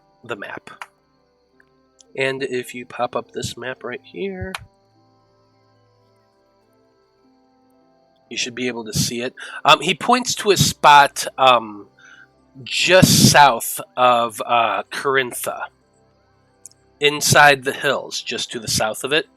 Mm-hmm. And he says, we do have an outpost there that does have a circle built. This is a secret location and is not on any of our usual lists. However,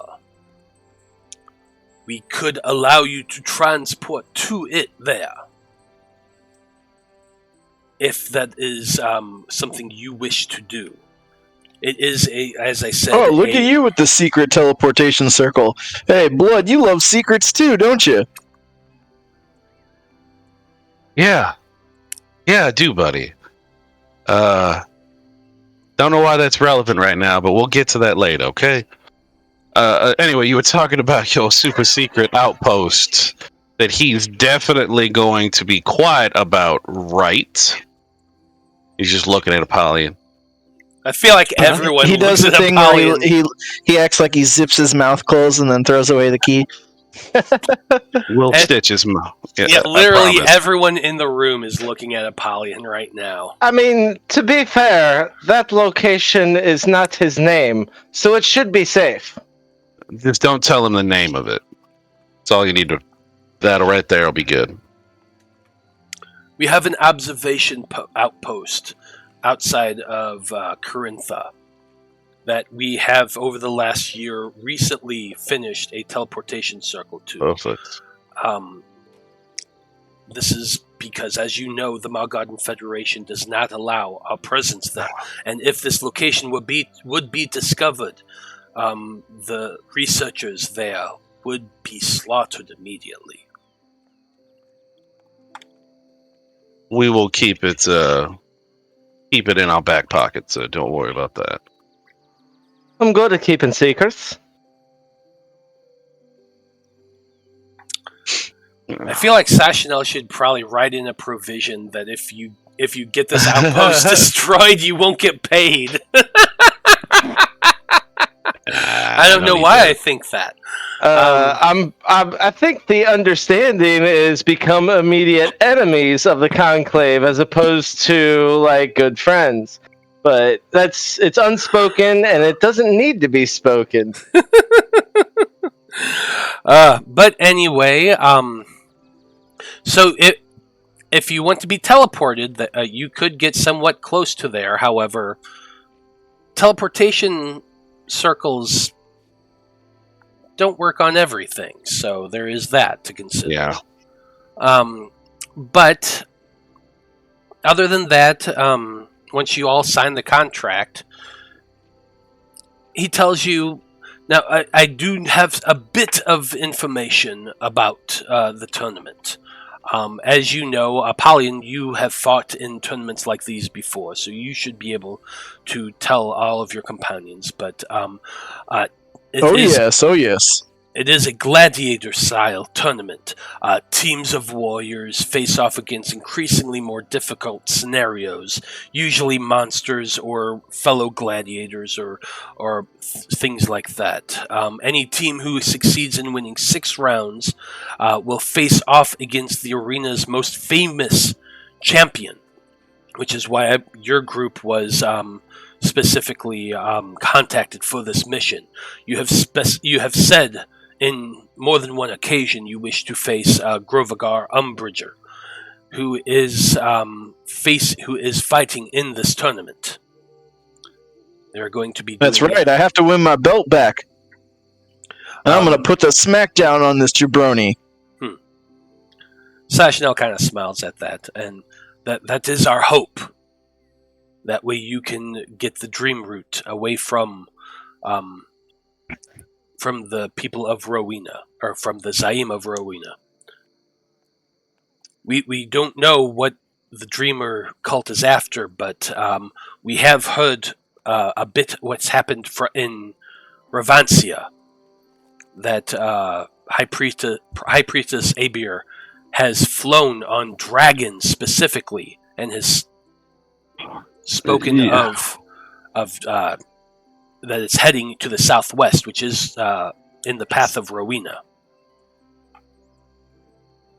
We know they're going there to Rowena. Miss Eloise was scrying on a gentleman that, we believed he was kidnapped by the Dreamers, Mr. Mitchell. I'm sorry, did you just say Ibeck area riding on the back of a blue dragon? You've seen this?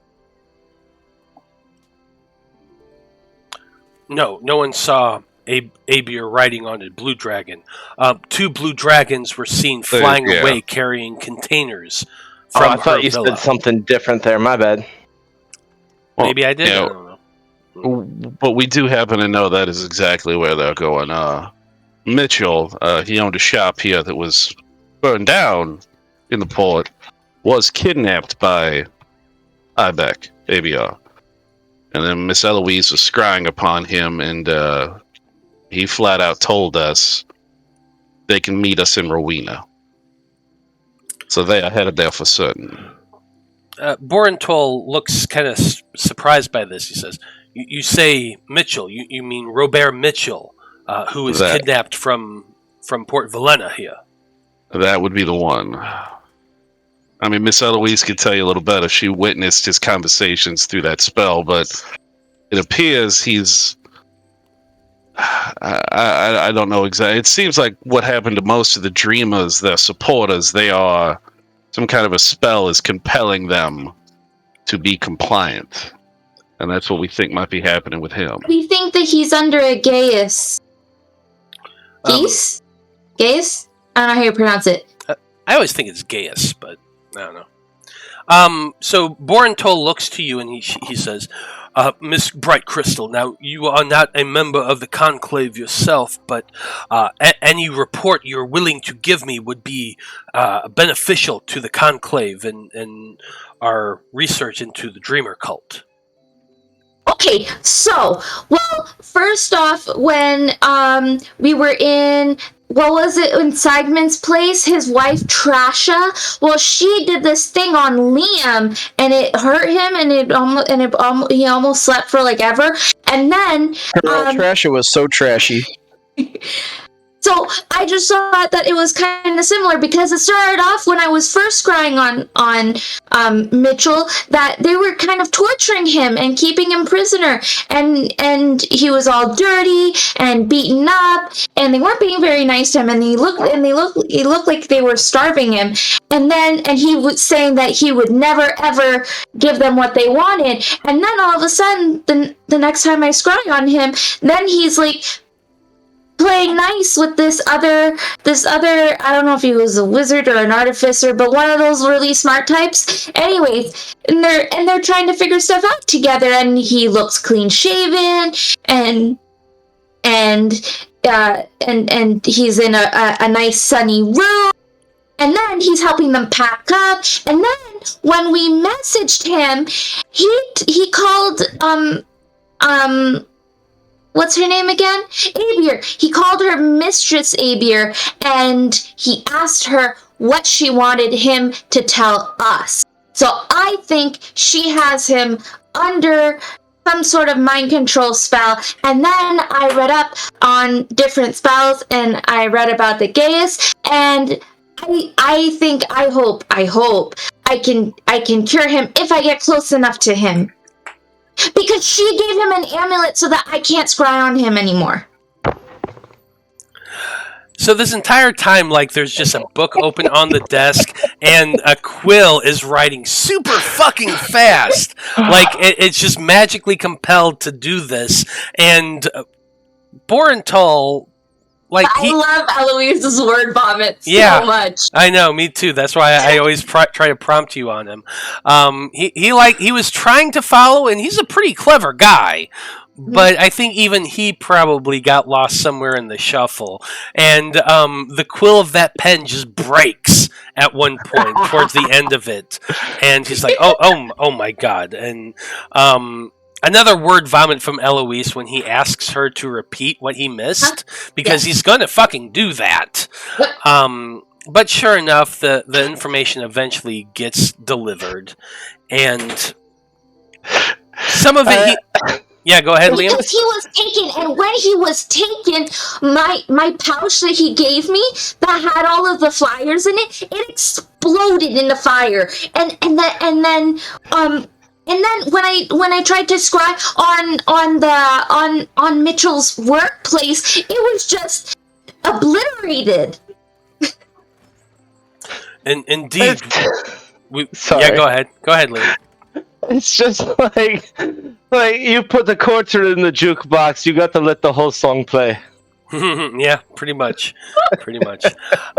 Borental confirms that yes, they are aware of Mitchell's shop, the way it was destroyed. That they've been keeping an eye on the guards, the city guards' investigation, which hasn't turned up a whole hell of a lot.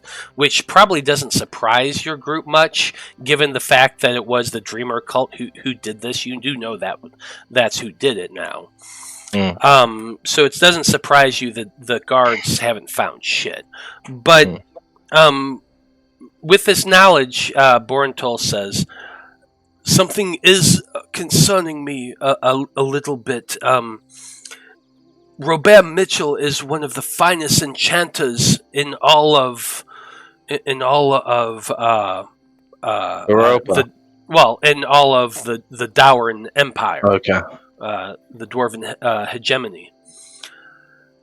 He says, an enchanter of that skill, now under the control of the Dreamer army, who seems to be much more active than senior researcher Rothen first suspected when he found them. It is very possible that they're using your enchanter friend to further their goals. Whatever. Mm-hmm.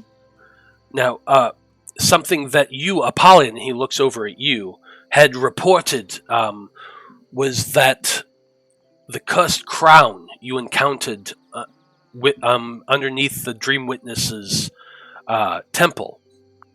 It said that 5 was needed to open the port, to open the way. It sure did, but I'm not really sure what that means.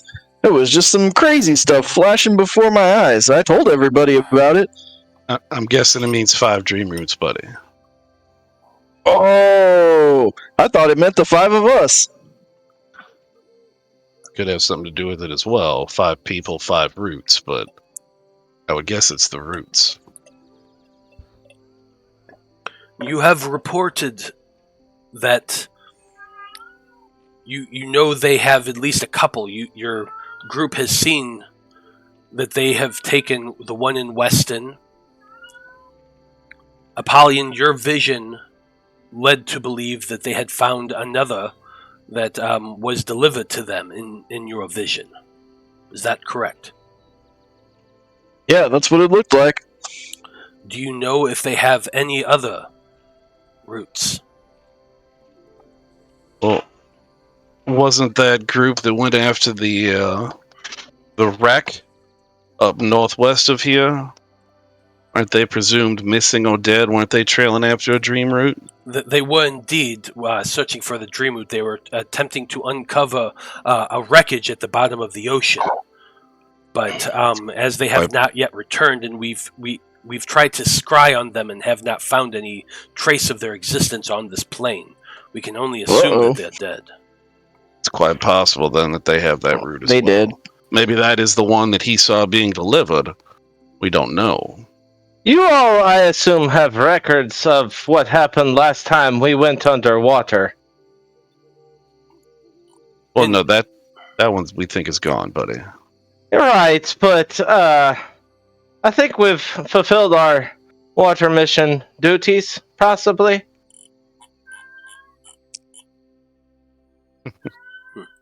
I don't like the water.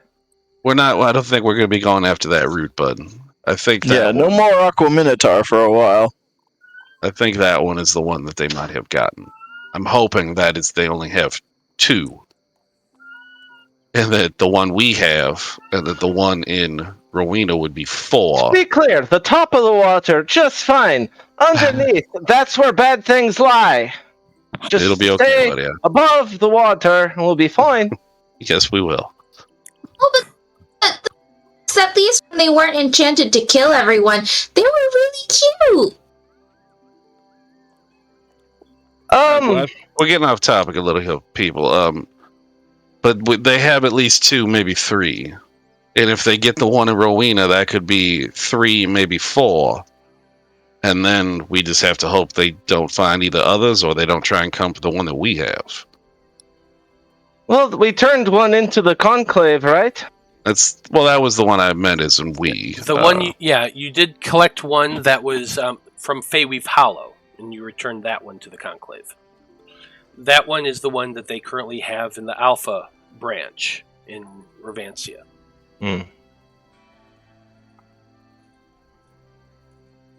Well, alright, so what I'm hearing is Ohm has already gone to bed tonight. We will see him tomorrow, I promise. Yes, he had some business in North Amia, but will be returning tomorrow. I will send him a sending. Liam immediately walks out of the room and goes to find a bunk for the night. Yeah. Well, you'll have to forgive him. He's very direct, sir. Well, in your dossier is Apollyon's vision as well. Yeah. Oh, yeah. I saw that. I'll read through it more thoroughly later, but I glimpsed through it. Yeah, Apollyon's name flashed up quite a few times there. That's because I'm the hero of this story. Duh. So you're all taking rooms at the Conclave and staying the night there? Yeah, that'd be fine. Let's do it. Okay. Hold on a second. Then we can get on the road in the morning. So they do have 3. They have, okay. Shit. Northamia. What's up, Vale? You guys hear me? Yes. All right. My mic wasn't working. I had a question.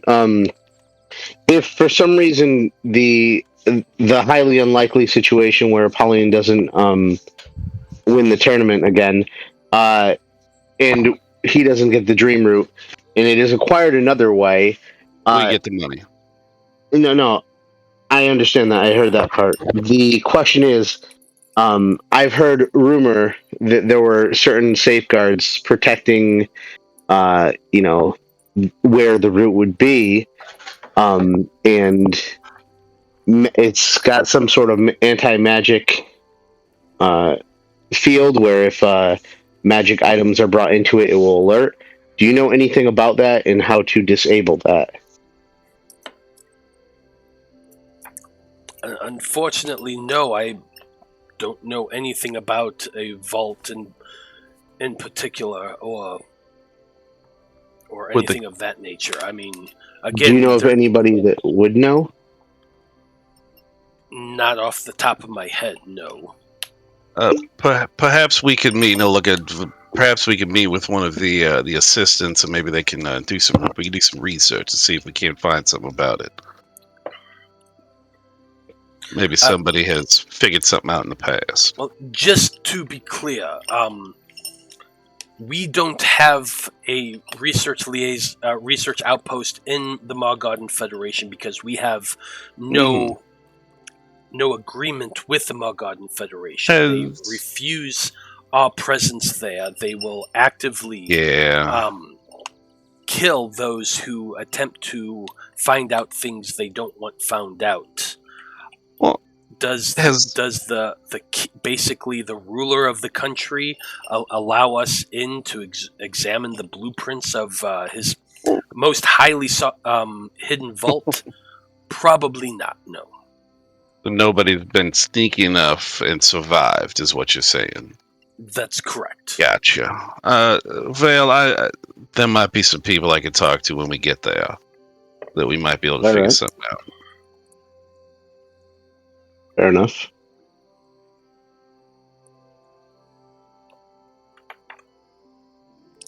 But yeah, we will retire to a bunk. No, but he does say, now, I am absolutely looking forward to your reports on these subjects if you go down there and survive and make it back and file your reports. Because you'll be the first group who has done so far. But good luck with that. Yeah, the surviving part, that's going to be interesting. Blood knows what he's getting into.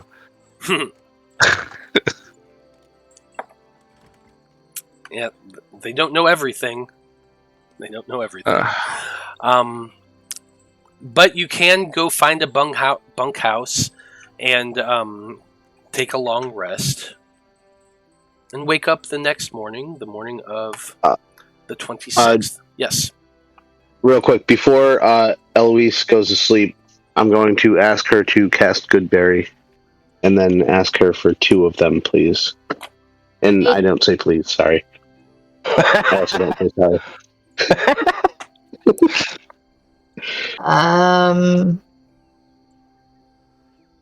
I don't have that prepared.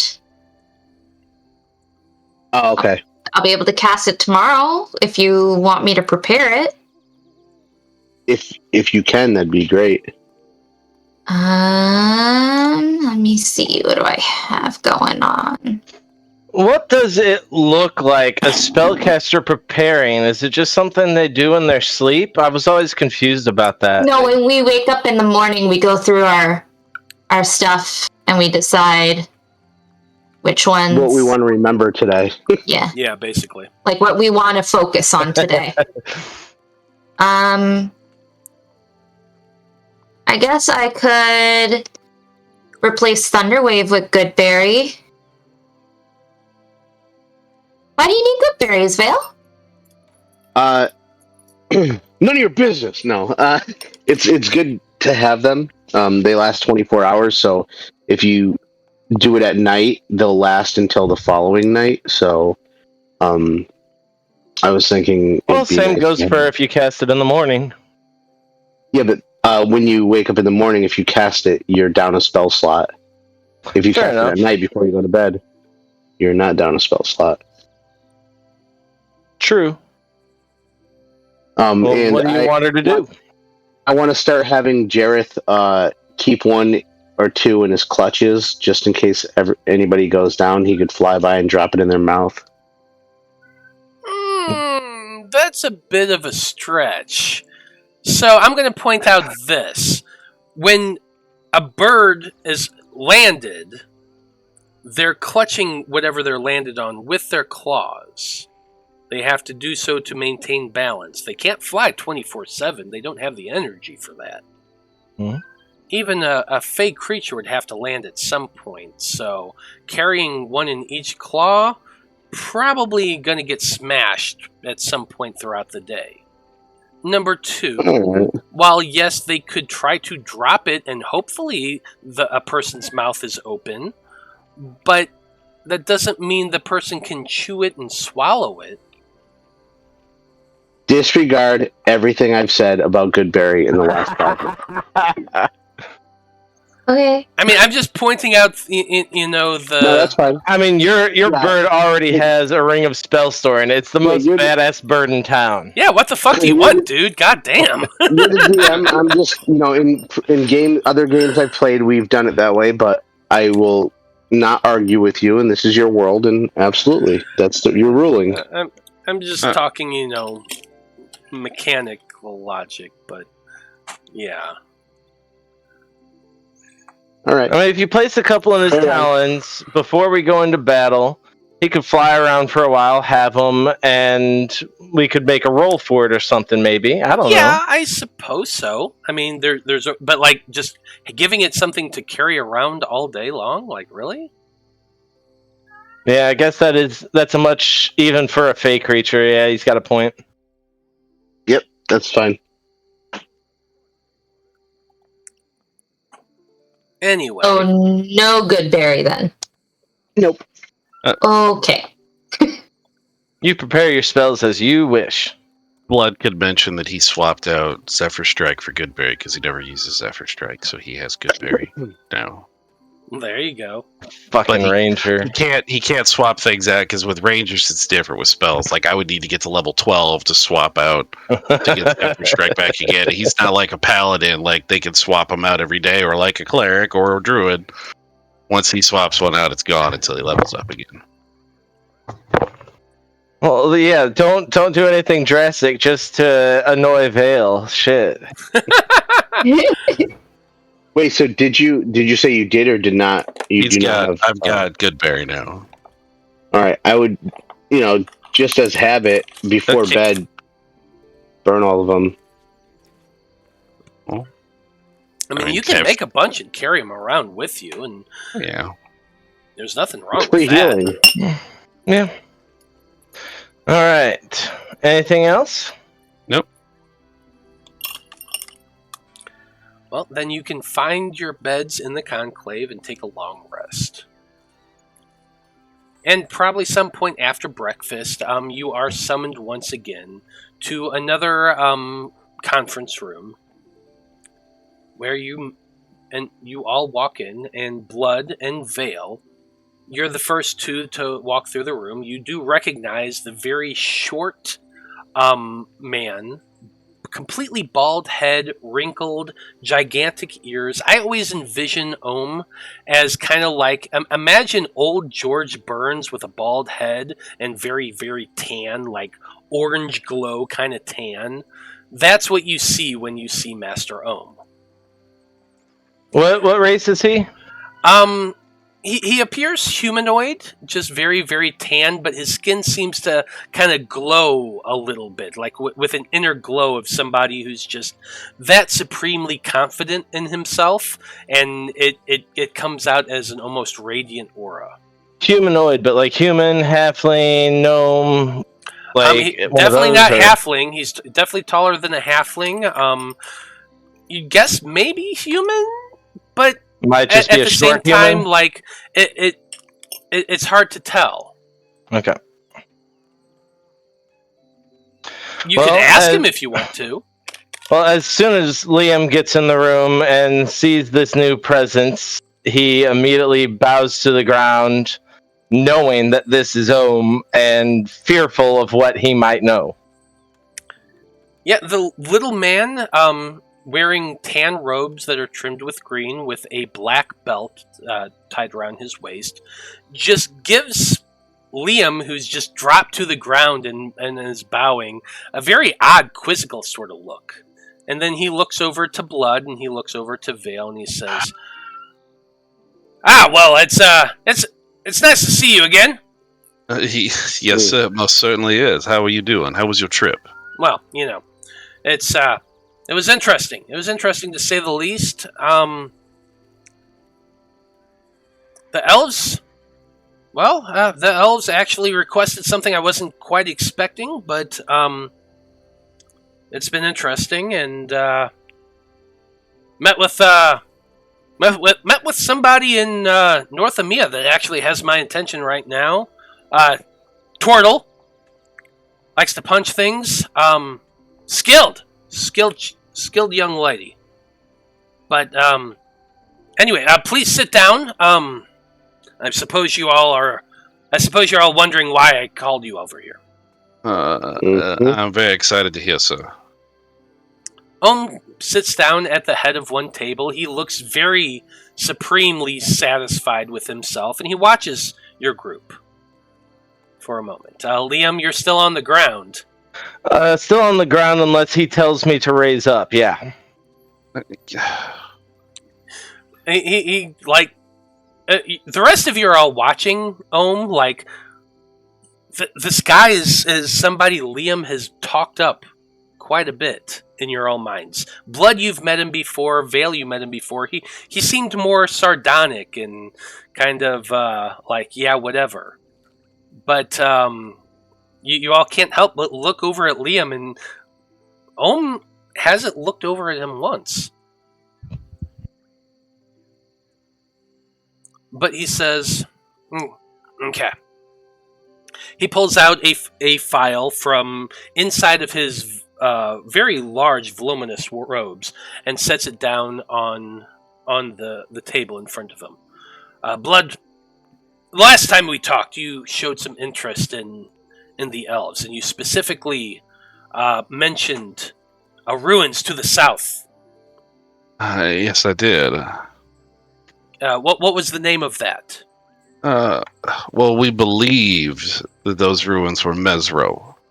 Mesro. It's a city that our ancestors named after where we believe that we came from. He calls out, Gracie, come here, please.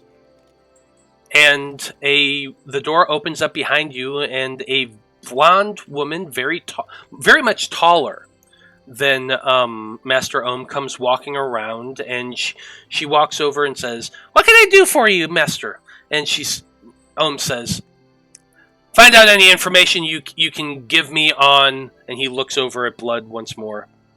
Mesro, sir. Mesro, Mezero. Quickly, please, Gracie. Thank you. And the human blonde woman, very big hair, by the way, goes walking off. I've said this guy looks like George Burns. Well, Gracie was his co-star in his original show. So that's why I'm calling her that. She goes hurrying off into the conclave once again, and Ohm looks to each of you and he says, "The reason I invited you all is, well, to be honest, you're starting to get a bit of a reputation here among the conclave. Your group gets things done. You also mentioned to me, Mr. Blood from a Stone, some interest you have there, and the name you gave does match up with what the elves have told us. Well, to put the long story short, the elves have requested help from the conclave to deal with a serious issue in the southern part of Ilmythica, in some ruins there. They're being a bit vague on what the issue is, but from what we've been able to gather, something has awakened in some ruins in the southern part of the country. Now, the elves have offered the conclave their dream route in payment for our help. And your group actually confirmed for us from, and he looks over at you, Apollyon, this Apollyon, Apollyon, whatever. He confirmed that. What was that, kid? I was just saying it's Apollyon. Right. Yeah. His vision confirmed for us that Ilmythica does indeed have a dream root. How they know we're looking for them, we don't yet know. And they are just willing to give it as payment for assistance.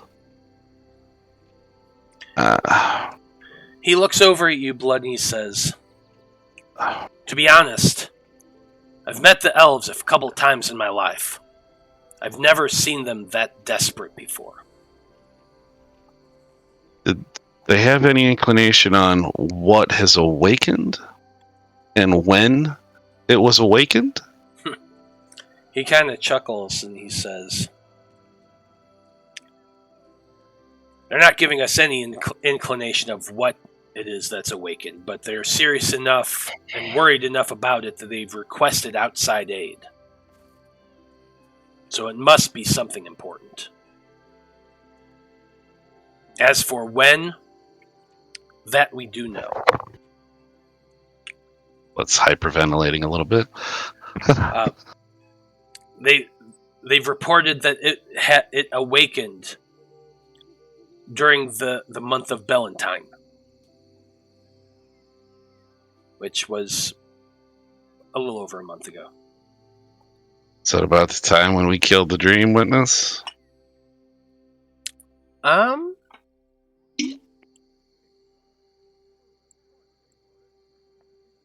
It's close to that time.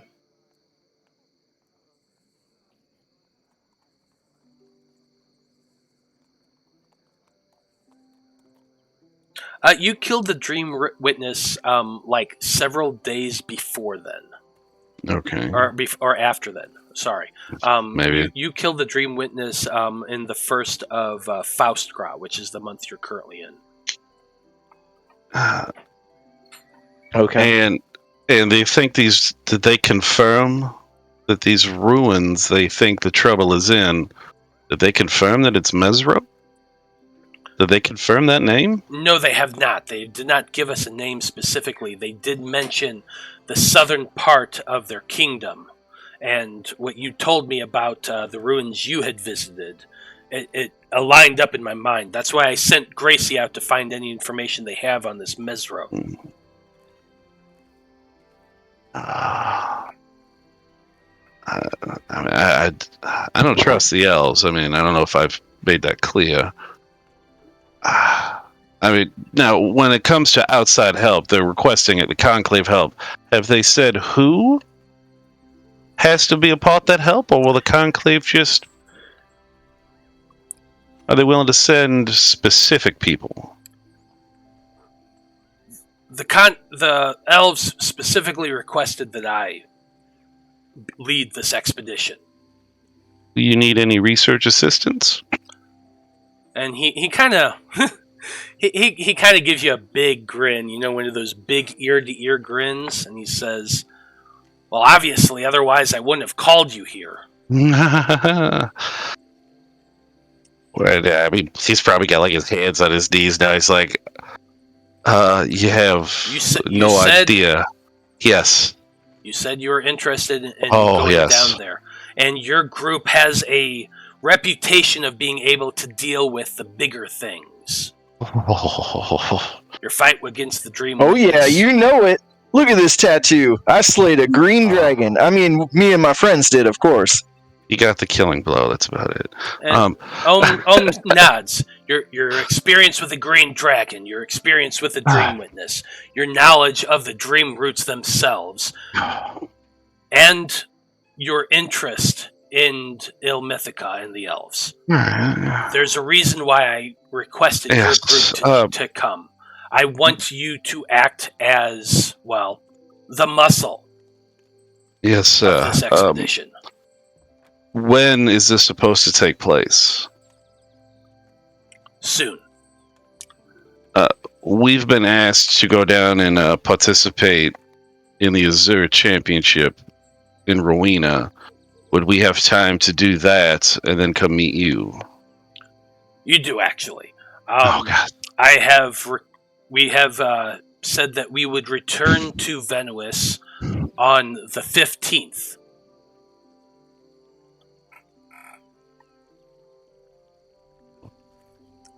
I'm very much excited to help. Yeah, I think that's what. The 15th of Shattering, which is 2 weeks after the tournament begins. And if we're alive, we'll be there. Yeah, I'm definitely. There's not a chance anywhere on this planet that I would not be going with you.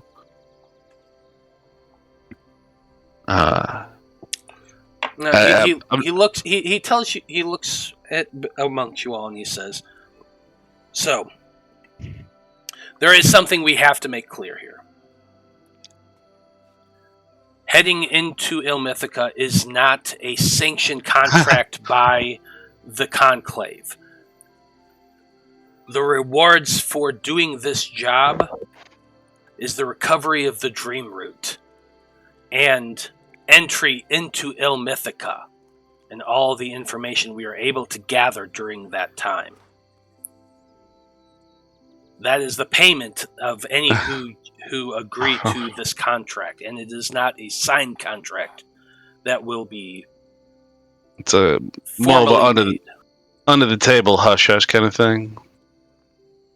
But Blood's really good at those. But I do have a bit of a discretionary fund, so at the very least, I can make sure that you're compensated for the trip there and back. Just being able to go back would be enough for me. I mean, if it's the same ruins that let's just say I wasn't there under official means the first time either. So I have a lot of unfinished business that I need spiritually almost to get out there. There's information there that I'm hoping can kind of validate almost my people's existence. So of course, I would love to go. Ohm stands up and holds his hand out to you, Blood, and he says, I think we have a deal. You arrive in Venuis on the 15th of Shattering, and you will be a part of the expedition into Ilmithica. Yes, sir. He's going to shake his hand. And as you're shaking his hand, he glances down at Liam, who's still on the fucking floor for some reason, and he says, "What's up with your friend? Is he like, is he praying or something?" No, he, I don't know, I think that's maybe a conversation he would like to have. Liam, speak. You could probably speak up. I think he's afraid of you. I think. My master of my master, not worthy of your presence. Sorry. He kind of gives you a weird look, like, kid, either get off the floor or just be quiet.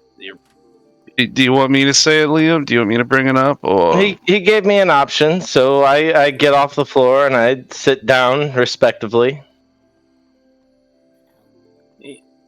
Master Ohm more looks between Veil and Blood because you're the two that he knows.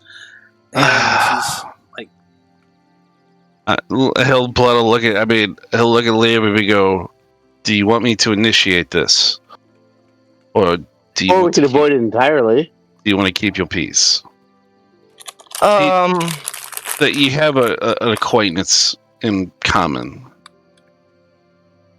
He believes you have an acquaintance in common. Oh, is that right? I suppose I've met a lot of people over the years.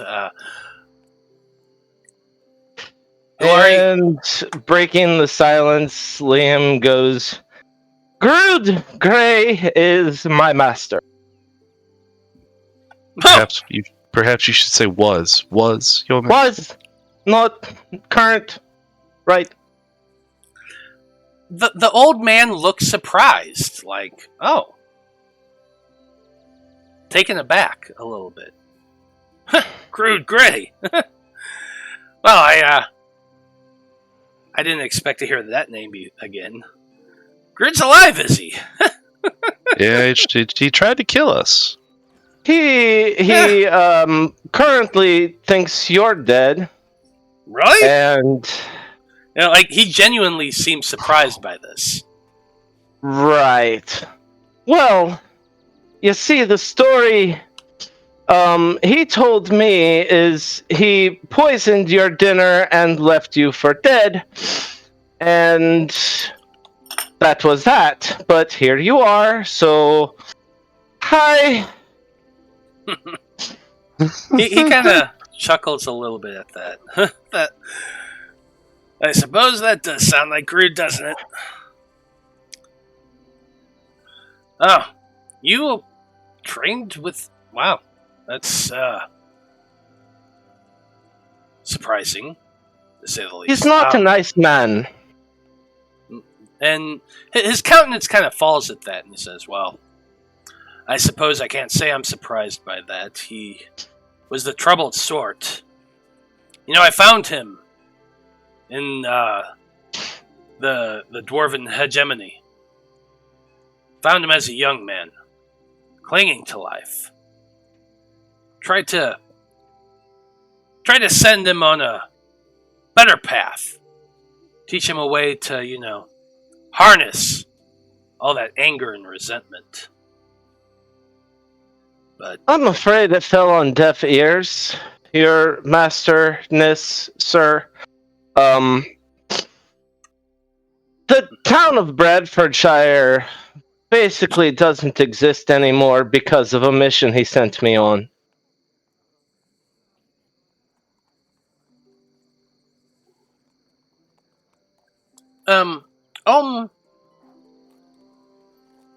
kind of sits down. And he looks over at you, Liam, and he says, I feel like you have some stuff you want to unpack, kid. Right. I killed the whole town. But I didn't know I was doing it. I did my best to reverse the action, but it was too late. There seems to only be one survivor left of the town of Bradfordshire. No, Niasi.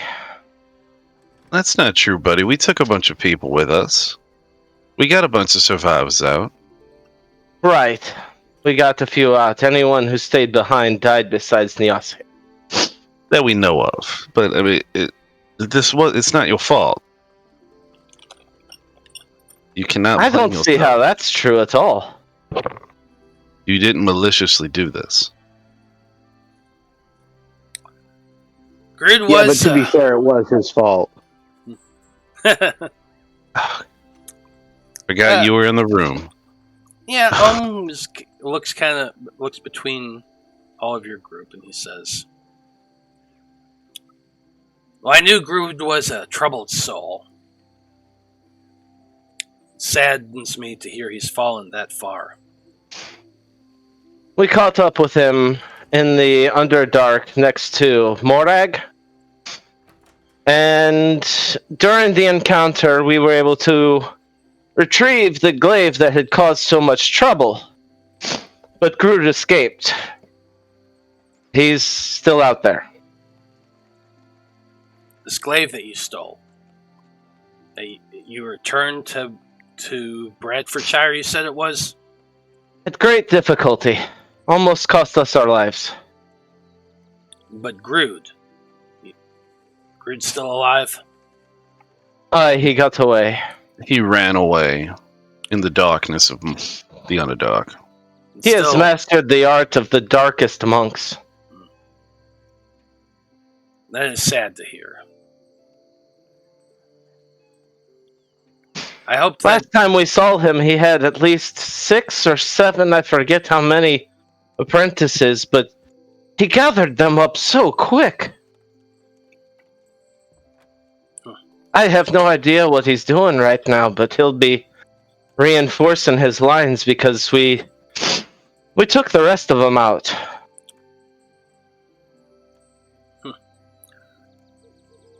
It sounds to me that you faced someone who sent you on some pretty bad trips, and you're able to come out of it on top. I'm still alive, but so is he. Surprises you because he shrugs a little bit. Alive, dead. A person's choices are a person's choices. You can't blame yourself for that. He may have trained you. He may have sent you out. You made a decision, and then you dealt with it. Made it right again. It's what I taught him to do. It's a shame he seems to not remember those lessons, at least. It's nice to know that he's alive out there. Honestly, I figured he would have been dead by now. All that anger, all that rage. About eventually, that, it's just going to do you in. Eloise here has a druid adoptive father who happens to be a brother of Grood himself. Odd connection, but we met each other, and there it is. He's currently looking for Grood, and I don't know what's going to happen. Were they actually brothers, or were they just Tribe. like tribesmen? Yeah, tribesmen. Okay. The tribes, though, they treat each other like family. Yeah, they're very like- tight-knit, yeah. I mean, kind of Absolutely. like Horde, and Horde got beat up by his family. Yeah, Different game. Different game. different game. Well, it's certainly sad to hear about all that. And he looks over at you, Eloise, he's never seen you before, but he says, I suppose all I can do is hope that your father finds him and is able to give him the help he needs. I wish I could have done more for him, but one day I woke up and he was gone. I suppose my stomach didn't sit right that day. Never really thought about it. To be honest, I just assumed he ran off. Couldn't handle the lessons. You don't feel poisoned at all. He kind of shrugs a little bit and he says, after a certain point, you just don't. I'd love to learn that ability. Focus on your training. Focus on the wholeness of yourself. Learn when to duck. Learn the best way to fall. Then you'll figure it out.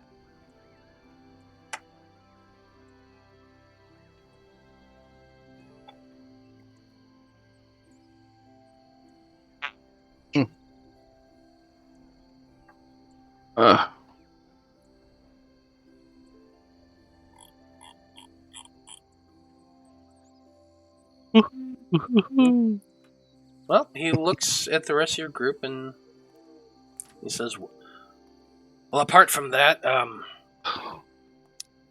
if you're willing to be a part of the expedition to Illimythica, Yes. well, then meet me in Venuis on the 15th, and we'll be heading in.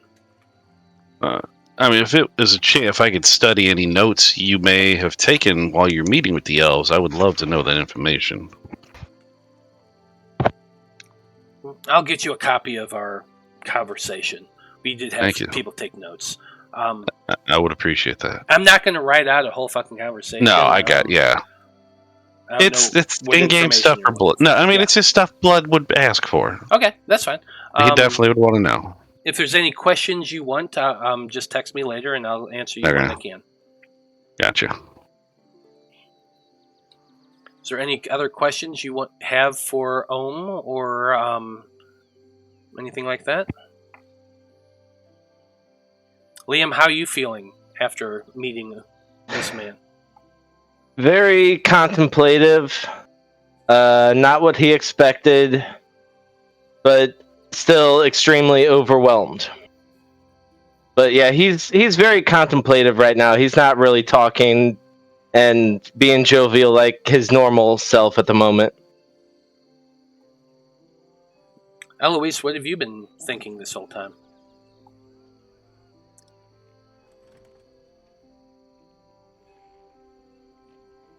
So Eloise not with us, maybe. She's typing something. She might have passed out. She's typing something, so her keyboard's working. I'm not sure. Maybe it's she's typing with her eyes closed. I don't know. Or maybe she just fell asleep on her keyboard. That'd be interesting. I guess. I mean, yeah. If they. Oh, gotcha. Very peaceful thought. She hopes that Groot and Vulcan find peace in each other. Fair enough. Pieces of their blades. Apollyon, what are your thoughts on this whole thing? I just can't wait to get to that tournament. Okay. And how about you, Veil? What are your thoughts? I've never seen Liam so weak, and it disgusts him. Fair enough. Well, with the agreement made, and unless you have any other questions for Ohm, he's going to take his leave because he has tons of business to take care of, and he has an expedition to get organized and to meet in Venice. But once your thing is done and you finished in Rowena, you can head over to Venice and head into El Mythica if you're wanting to do that. It's got a ninja turtle to train too. Mm-hmm. But apart from that, you do have your field research liaison here in the Conclave if you need anything else. Ohm takes his leave and heads back to whatever business he has to do. The city of Port Valena is yours, and you have some decisions to make. How are you going to get to Rowena? Are you going to use a teleportation circle and get into Margarine Federation that way? Are you going to be taking your carts and wagons and everything and trying to cross the river? What's your plan? I have two things to take care of immediately. Okay. Number one, find a place that I can get my beer bottled up. Okay. Number two, I gotta change my hair. Fair enough. From the secret outpost, I mean, would they be able to supply horses there, or would they have to like go up into Carintha to get like horses and stuff like that? If they were to go that route. Unfortunately, like they don't have a ton of supplies there that you would have to make your way into the city and possibly secure transportation from there. All right, we could do that.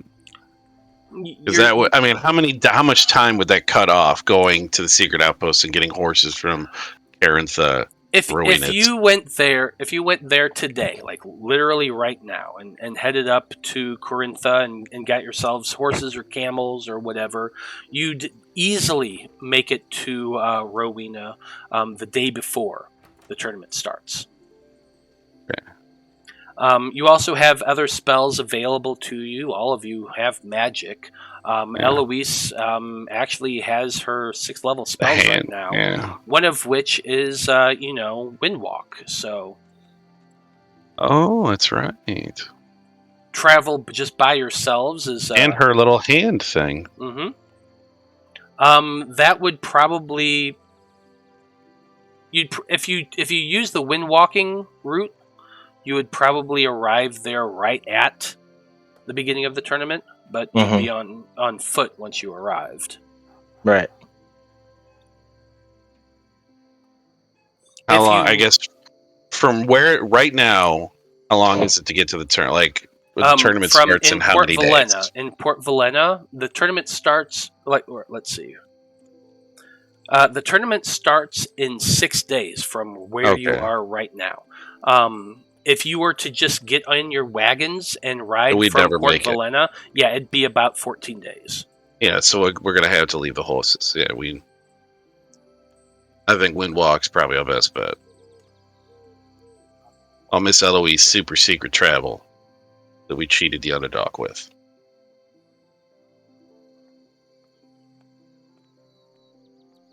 Yeah, that's probably our best option, guys.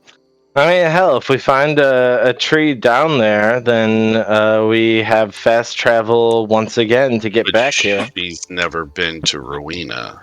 No, that's what I'm saying. If we find a tree down in Rowena we could travel, then that's a new fast travel position, is all I'm trying to say. Okay, yeah. Vale would like to look for that ivory statue of himself. Okay. So, Liam, starting with you, go ahead and make an investigation check for me. You're trying to find a place to bottle your beer as quickly as humanly possible. It's seriously my worst roll. 5. Yeah. He's closing his eyes, looking down the street. Yeah, you just go into the first tavern you find, walk up to the bar and says, Can you bottle my beer? Yep, pretty much. Yeah, pretty much. Okay. With the 5. Yeah, you go up to them and they give you a weird look and they're like, For a price? Price! Oh, of course, yes, of course. Price, not without price. Obviously, you want prices. Of course, price. Sure. How much price for 3 kegs? Basically, they're willing to do it because go ahead and make a persuasion check just to see how good. Better at persuasion, sure. Oh!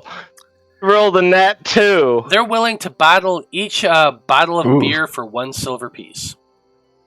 A bottle of beer per silver piece. Yeah, all they right. could probably finish all 3 kegs in 18 hours. Gotcha. Okay. That sucks. All right. Yeah, I'll get the exact number later on, and we'll do that. Yeah, you do the math and tell me how many bottles there are per keg, and Sure. I'll tell you how many silver pieces it'll cost. Yeah, it's just we had 125 per keg, but we've already taken some beers out, so I'll do the math later on, and we'll do that in chat, and I'll show you. That's fine. Not a problem there. And as far as the hair, let me make a new roll for this. I would like to make. If I could, I want to make insight when I go past different hair establishments. What's like a higher end one? Trying to find a good fucking hair salon. All right. Okay, I dig it. 23. There you go. You find a really good hair salon run by a furbolg who has dreads that's been perfectly woven on the side of their heads. Like the beads clack as they move, and you're like, yeah, this is definitely the place. What do you look for? I'm so glad that you said that, because that's exactly what I had in mind. So I'm going to have my hair done up in dreads like a checkerboard. And each different segment is going to alternate blue and orange. So each strand is dyed a different color. This is a very custom job here. Yeah, that sounds complicated as fuck. It's going to take cost about you 6 to 8 hours. Yeah, at least. So your beer's being worked on while you're out getting your hair done. Yes. It's going to cost you. I'm going to say, because this is expensive, 125 gold pieces. I'm not even going to haggle, and I'm going to tip him 5 gold. Damn right. So 110. No, 125 is what I said. Oh, 125? Yeah, 125. Okay, so 135, so sure. Total. Gotcha. But yeah, you give the furbolg that, and they spend all day long working on your weave. and like it's tight on your head. I don't know if you've ever had braids done before. Yeah, when you get it initially done, it's going to be really tight. That's just the downside of it. Yeah, but I approved the color choice. New York Mets colors. It's good. I like it. wow. Wow. I guess the only other thing super small is I'm going to change the color of my gi to a black gi now. Okay, yeah, you can probably get that for 3 silver pieces. Yeah, that's pretty simple. All right, that is all I had. Okay, Veil, you're looking for somebody who can commission a marble statue of yourself? Ivory. Ivory with gems.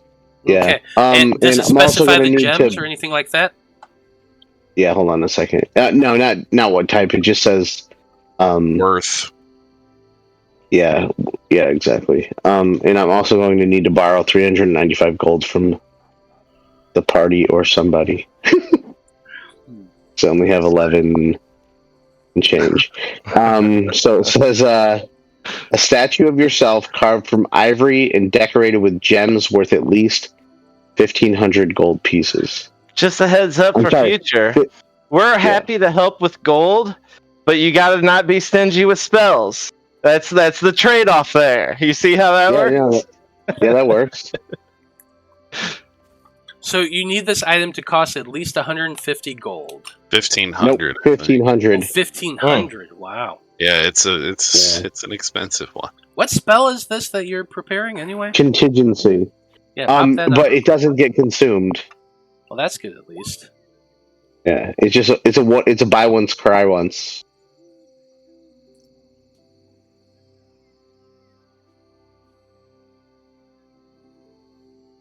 What's the spell you're planning on casting with contingency? Most likely Dimension Door. Choose a spell of 5th level or lower that you can cast that has a casting time of 1 action and that can target you. You cast that spell, called the contingent spell, as part of the casting contingency. Expending spell slots for both, but the contingent spell doesn't come into effect. Instead, it takes effect when a certain circumstance occurs. You describe that circumstance when you're casting the 2 spells. For example, a contingency cast with water breathing might stipulate that water breathing comes into effect when you're engulfed in water or a similar liquid. The contingent spell takes effect immediately after the circumstance is met for the first time, whether or not you want it, and then the contingency ends. The contingent spell takes effect only on you, even if you normally can target others. You can use only 1 contingency spell at a time. If you cast the spell again, the effect of another contingency spell on you ends. Also, contingency ends on you if its material component is ever not on your person. So you have to carry this around. So basically you're carrying a dildo of yourself, crusted with gems, and you use it so that you create a circumstance, and when the circumstance happens, that's when the spell hits. So what circumstance are you wanting to use this on? Or I suppose you have to specify that whenever... when I do it, yeah. Okay. Well, yes. So you're heading out to Port Valena to find an artist specifically who can carve ivory and work with gems to create this item. Want to run away is what he's wanting to do. Yeah. So, go ahead and roll an investigation check. Because I imagine this is in the morning after you met with Ohm, and you're heading out into the city to make your preparations for traveling to Rowena. 21. Okay, so, it probably takes you about an hour or so because you're not exactly the nicest person in the world. And but eventually you do start questioning enough people to find a local artist who does do carvings. He introduces himself as Ramon, just Ramon. He is a human man, but he has really long hair. He is very skinny. He's almost like cocaine skinny. And his hands are covered in paint and scars and cuts from doing his various carvings. You describe exactly what it is you're looking for, and he tells you that he is willing to do that kind of commission, and wants to know how soon do you want it, because something like that could take up to a week to work on. Yeah, as soon as possible. It doesn't need to be pretty. Well, based on what you're describing for the spell, it needs to be at least pretty enough, is what he tells you. If you want it within 2 days, he's willing to do the work for 1,750 gold. So, I basically just need a statuette worth 1,500 gold. So if you want to, literally just whittle this piece of ivory down, and I point to the ivory that he's got in his supplies, and throw these gems in here, and they're pretty ugly-looking gems, rough cut, definitely flawed. I'll say you can charge me what you want for it, but 1,500 is all I'm able to pay, and I still need to borrow 395 gold from somebody in the party. So how are you trying to convince him? Are you trying to persuade him? Are you trying to intimidate him? Or what are you trying to... Yeah, I'm not trying to intimidate. I'm literally just persuading him, saying, this is...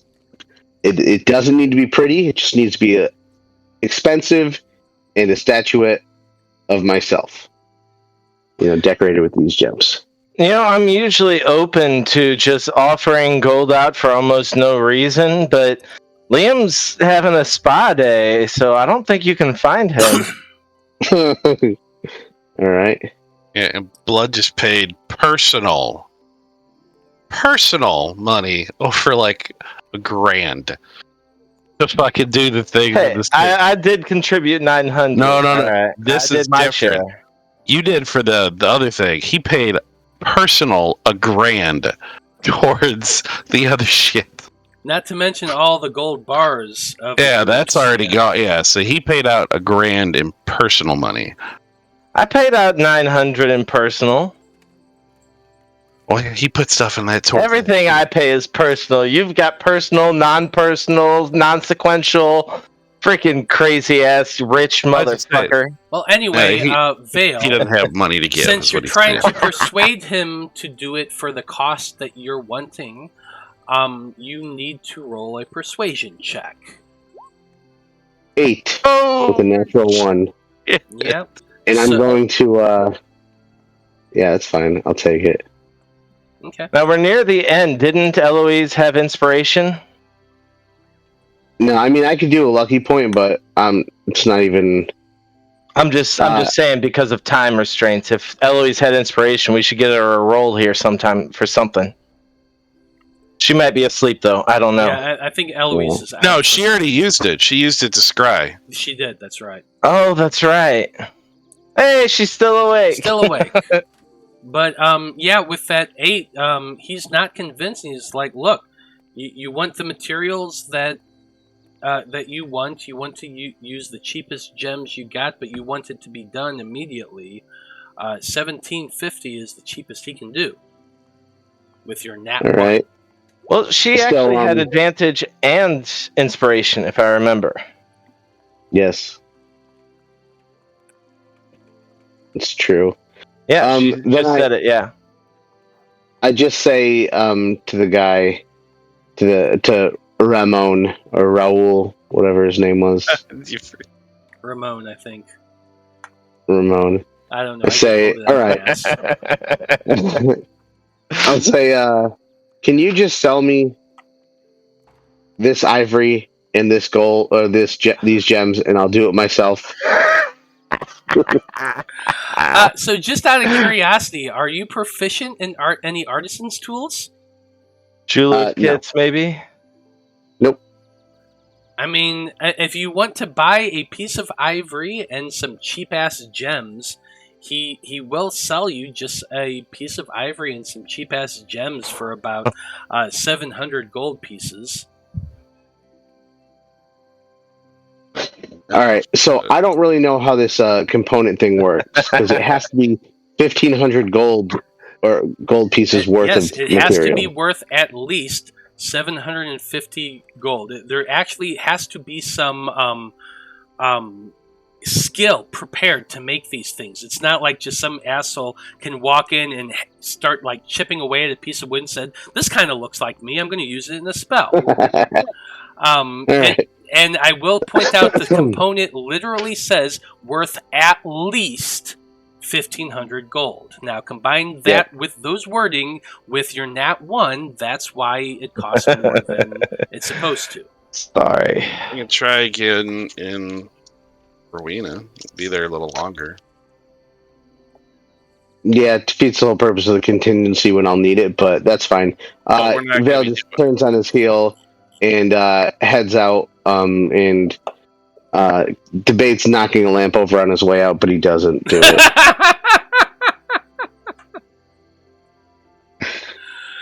Those damn rolls. You know how that goes. Yeah. Yeah. But I think not burning down a portion of Port Valena is a good place to end things for the evening. Anything for Eloise to roll just to put anesthetics stuff to use? Anything you want to roll, Eloise, before we get done? You want to have tried to help Vale on this? Yeah, You know what? Yeah, you could give it to Vale so he could roll persuasion again. Yeah, I mean, I would have allowed that. Inspiration has no limits. That's the beauty of inspiration. Oh, you gotta say something, Eloise. Okay, she's typing. Sure. Why not? Go ahead and roll one more persuasion.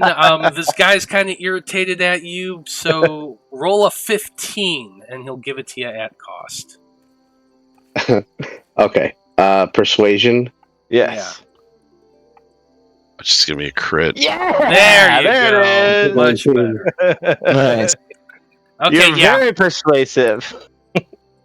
Yeah, the guy goes back into his room and smokes some pot and comes back out and is like, yeah, you know what? I'll give it to you. I'll do the work for 1,500 gold.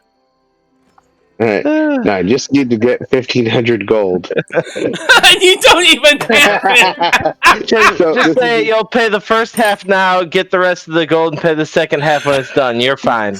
Tell him you'll pay him the second Tuesday of next week. So, what I'm gonna do is, hold on. As I'm, sitting here talking with him, I'm going to cast Gaius on him. The spell that's been in question this whole game. You have Gaius now? Oh, I've had it since 5th level, or since I was able to get 5th level spells. Jesus. What are you Uh-oh. planning, you sneaky fucker? All right. Matt, prepare a roll for your NPC. Why is this not coming up? It's I'll just throw it. I remember it being a wisdom save. Yeah, wisdom saving throw. DC Yep, 16, is that correct? 17. 17? It's a regular NPC. Is he just going to get a straight roll? How are you going to do an NPC? I mean, I'm going to just judge based on what he is. He's an artisan. He's probably a little more on the mentally sound side because he's an artist. So I'm going to give him a +2 to his roll. Okay. And then he'll have a proficiency of a +2. So wisdom +2, proficiency +2. He gets a +2 total, or +4 total to his D20 roll. which is more than fair, I feel like, for these circumstances. What is your spell save? 16? It's 17. I don't know why it says 16 in this. It's Yeah, probably not sometimes taking into account your staff, maybe. probably. I don't think that has to do with it. No. But your spell save should be 17. Is that what you're Yeah. saying? Okay. Okay. So 17. Wisdom save 17. Casting Geas on this poor man. Oh Well, no! Yeah, that's an 11, so that's a failure. Your spell takes hold. What God are you damn it, compelling dude. him to do? I'm just going to compel him to make the nicest looking statue and make it with the material of high quality material worth at least 1,500 gold pieces, but he's only going to charge me 1,100 because I'm not that greedy. Awesome. Well, that's interesting. So, yeah, they're charmed by you, and they'll take psychic damage if they go counter to your instructions, but no more than once a day. So he would literally die if he didn't follow these instructions. Oh yeah. Because he's a commoner. Right. Yeah, so he's compelled to make you this item with the materials to build it exactly the way you specified, but he's only going to charge you 1,100 gold. And this is what happens when you let the necromancer out on his own. So I feel like that's a great place to end things for this evening. He just Jedi mind tricks every hippie artist he meets.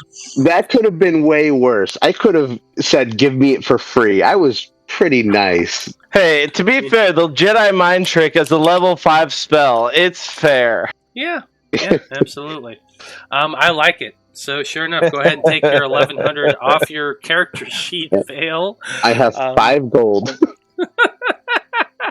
And he's going to bring this to you tomorrow, so he's going to be compelled to work all night and do this blood, sweat, and Oh tears. yeah. His fingers are He's probably not going to eating be dinner. bleeding. He's going to be miserable and dejected, but you got the spell component you needed. Thank you. So yeah, we're going to end things there. Thank you to everyone who watched this evening. This was wacky, insane, and a lot of fun.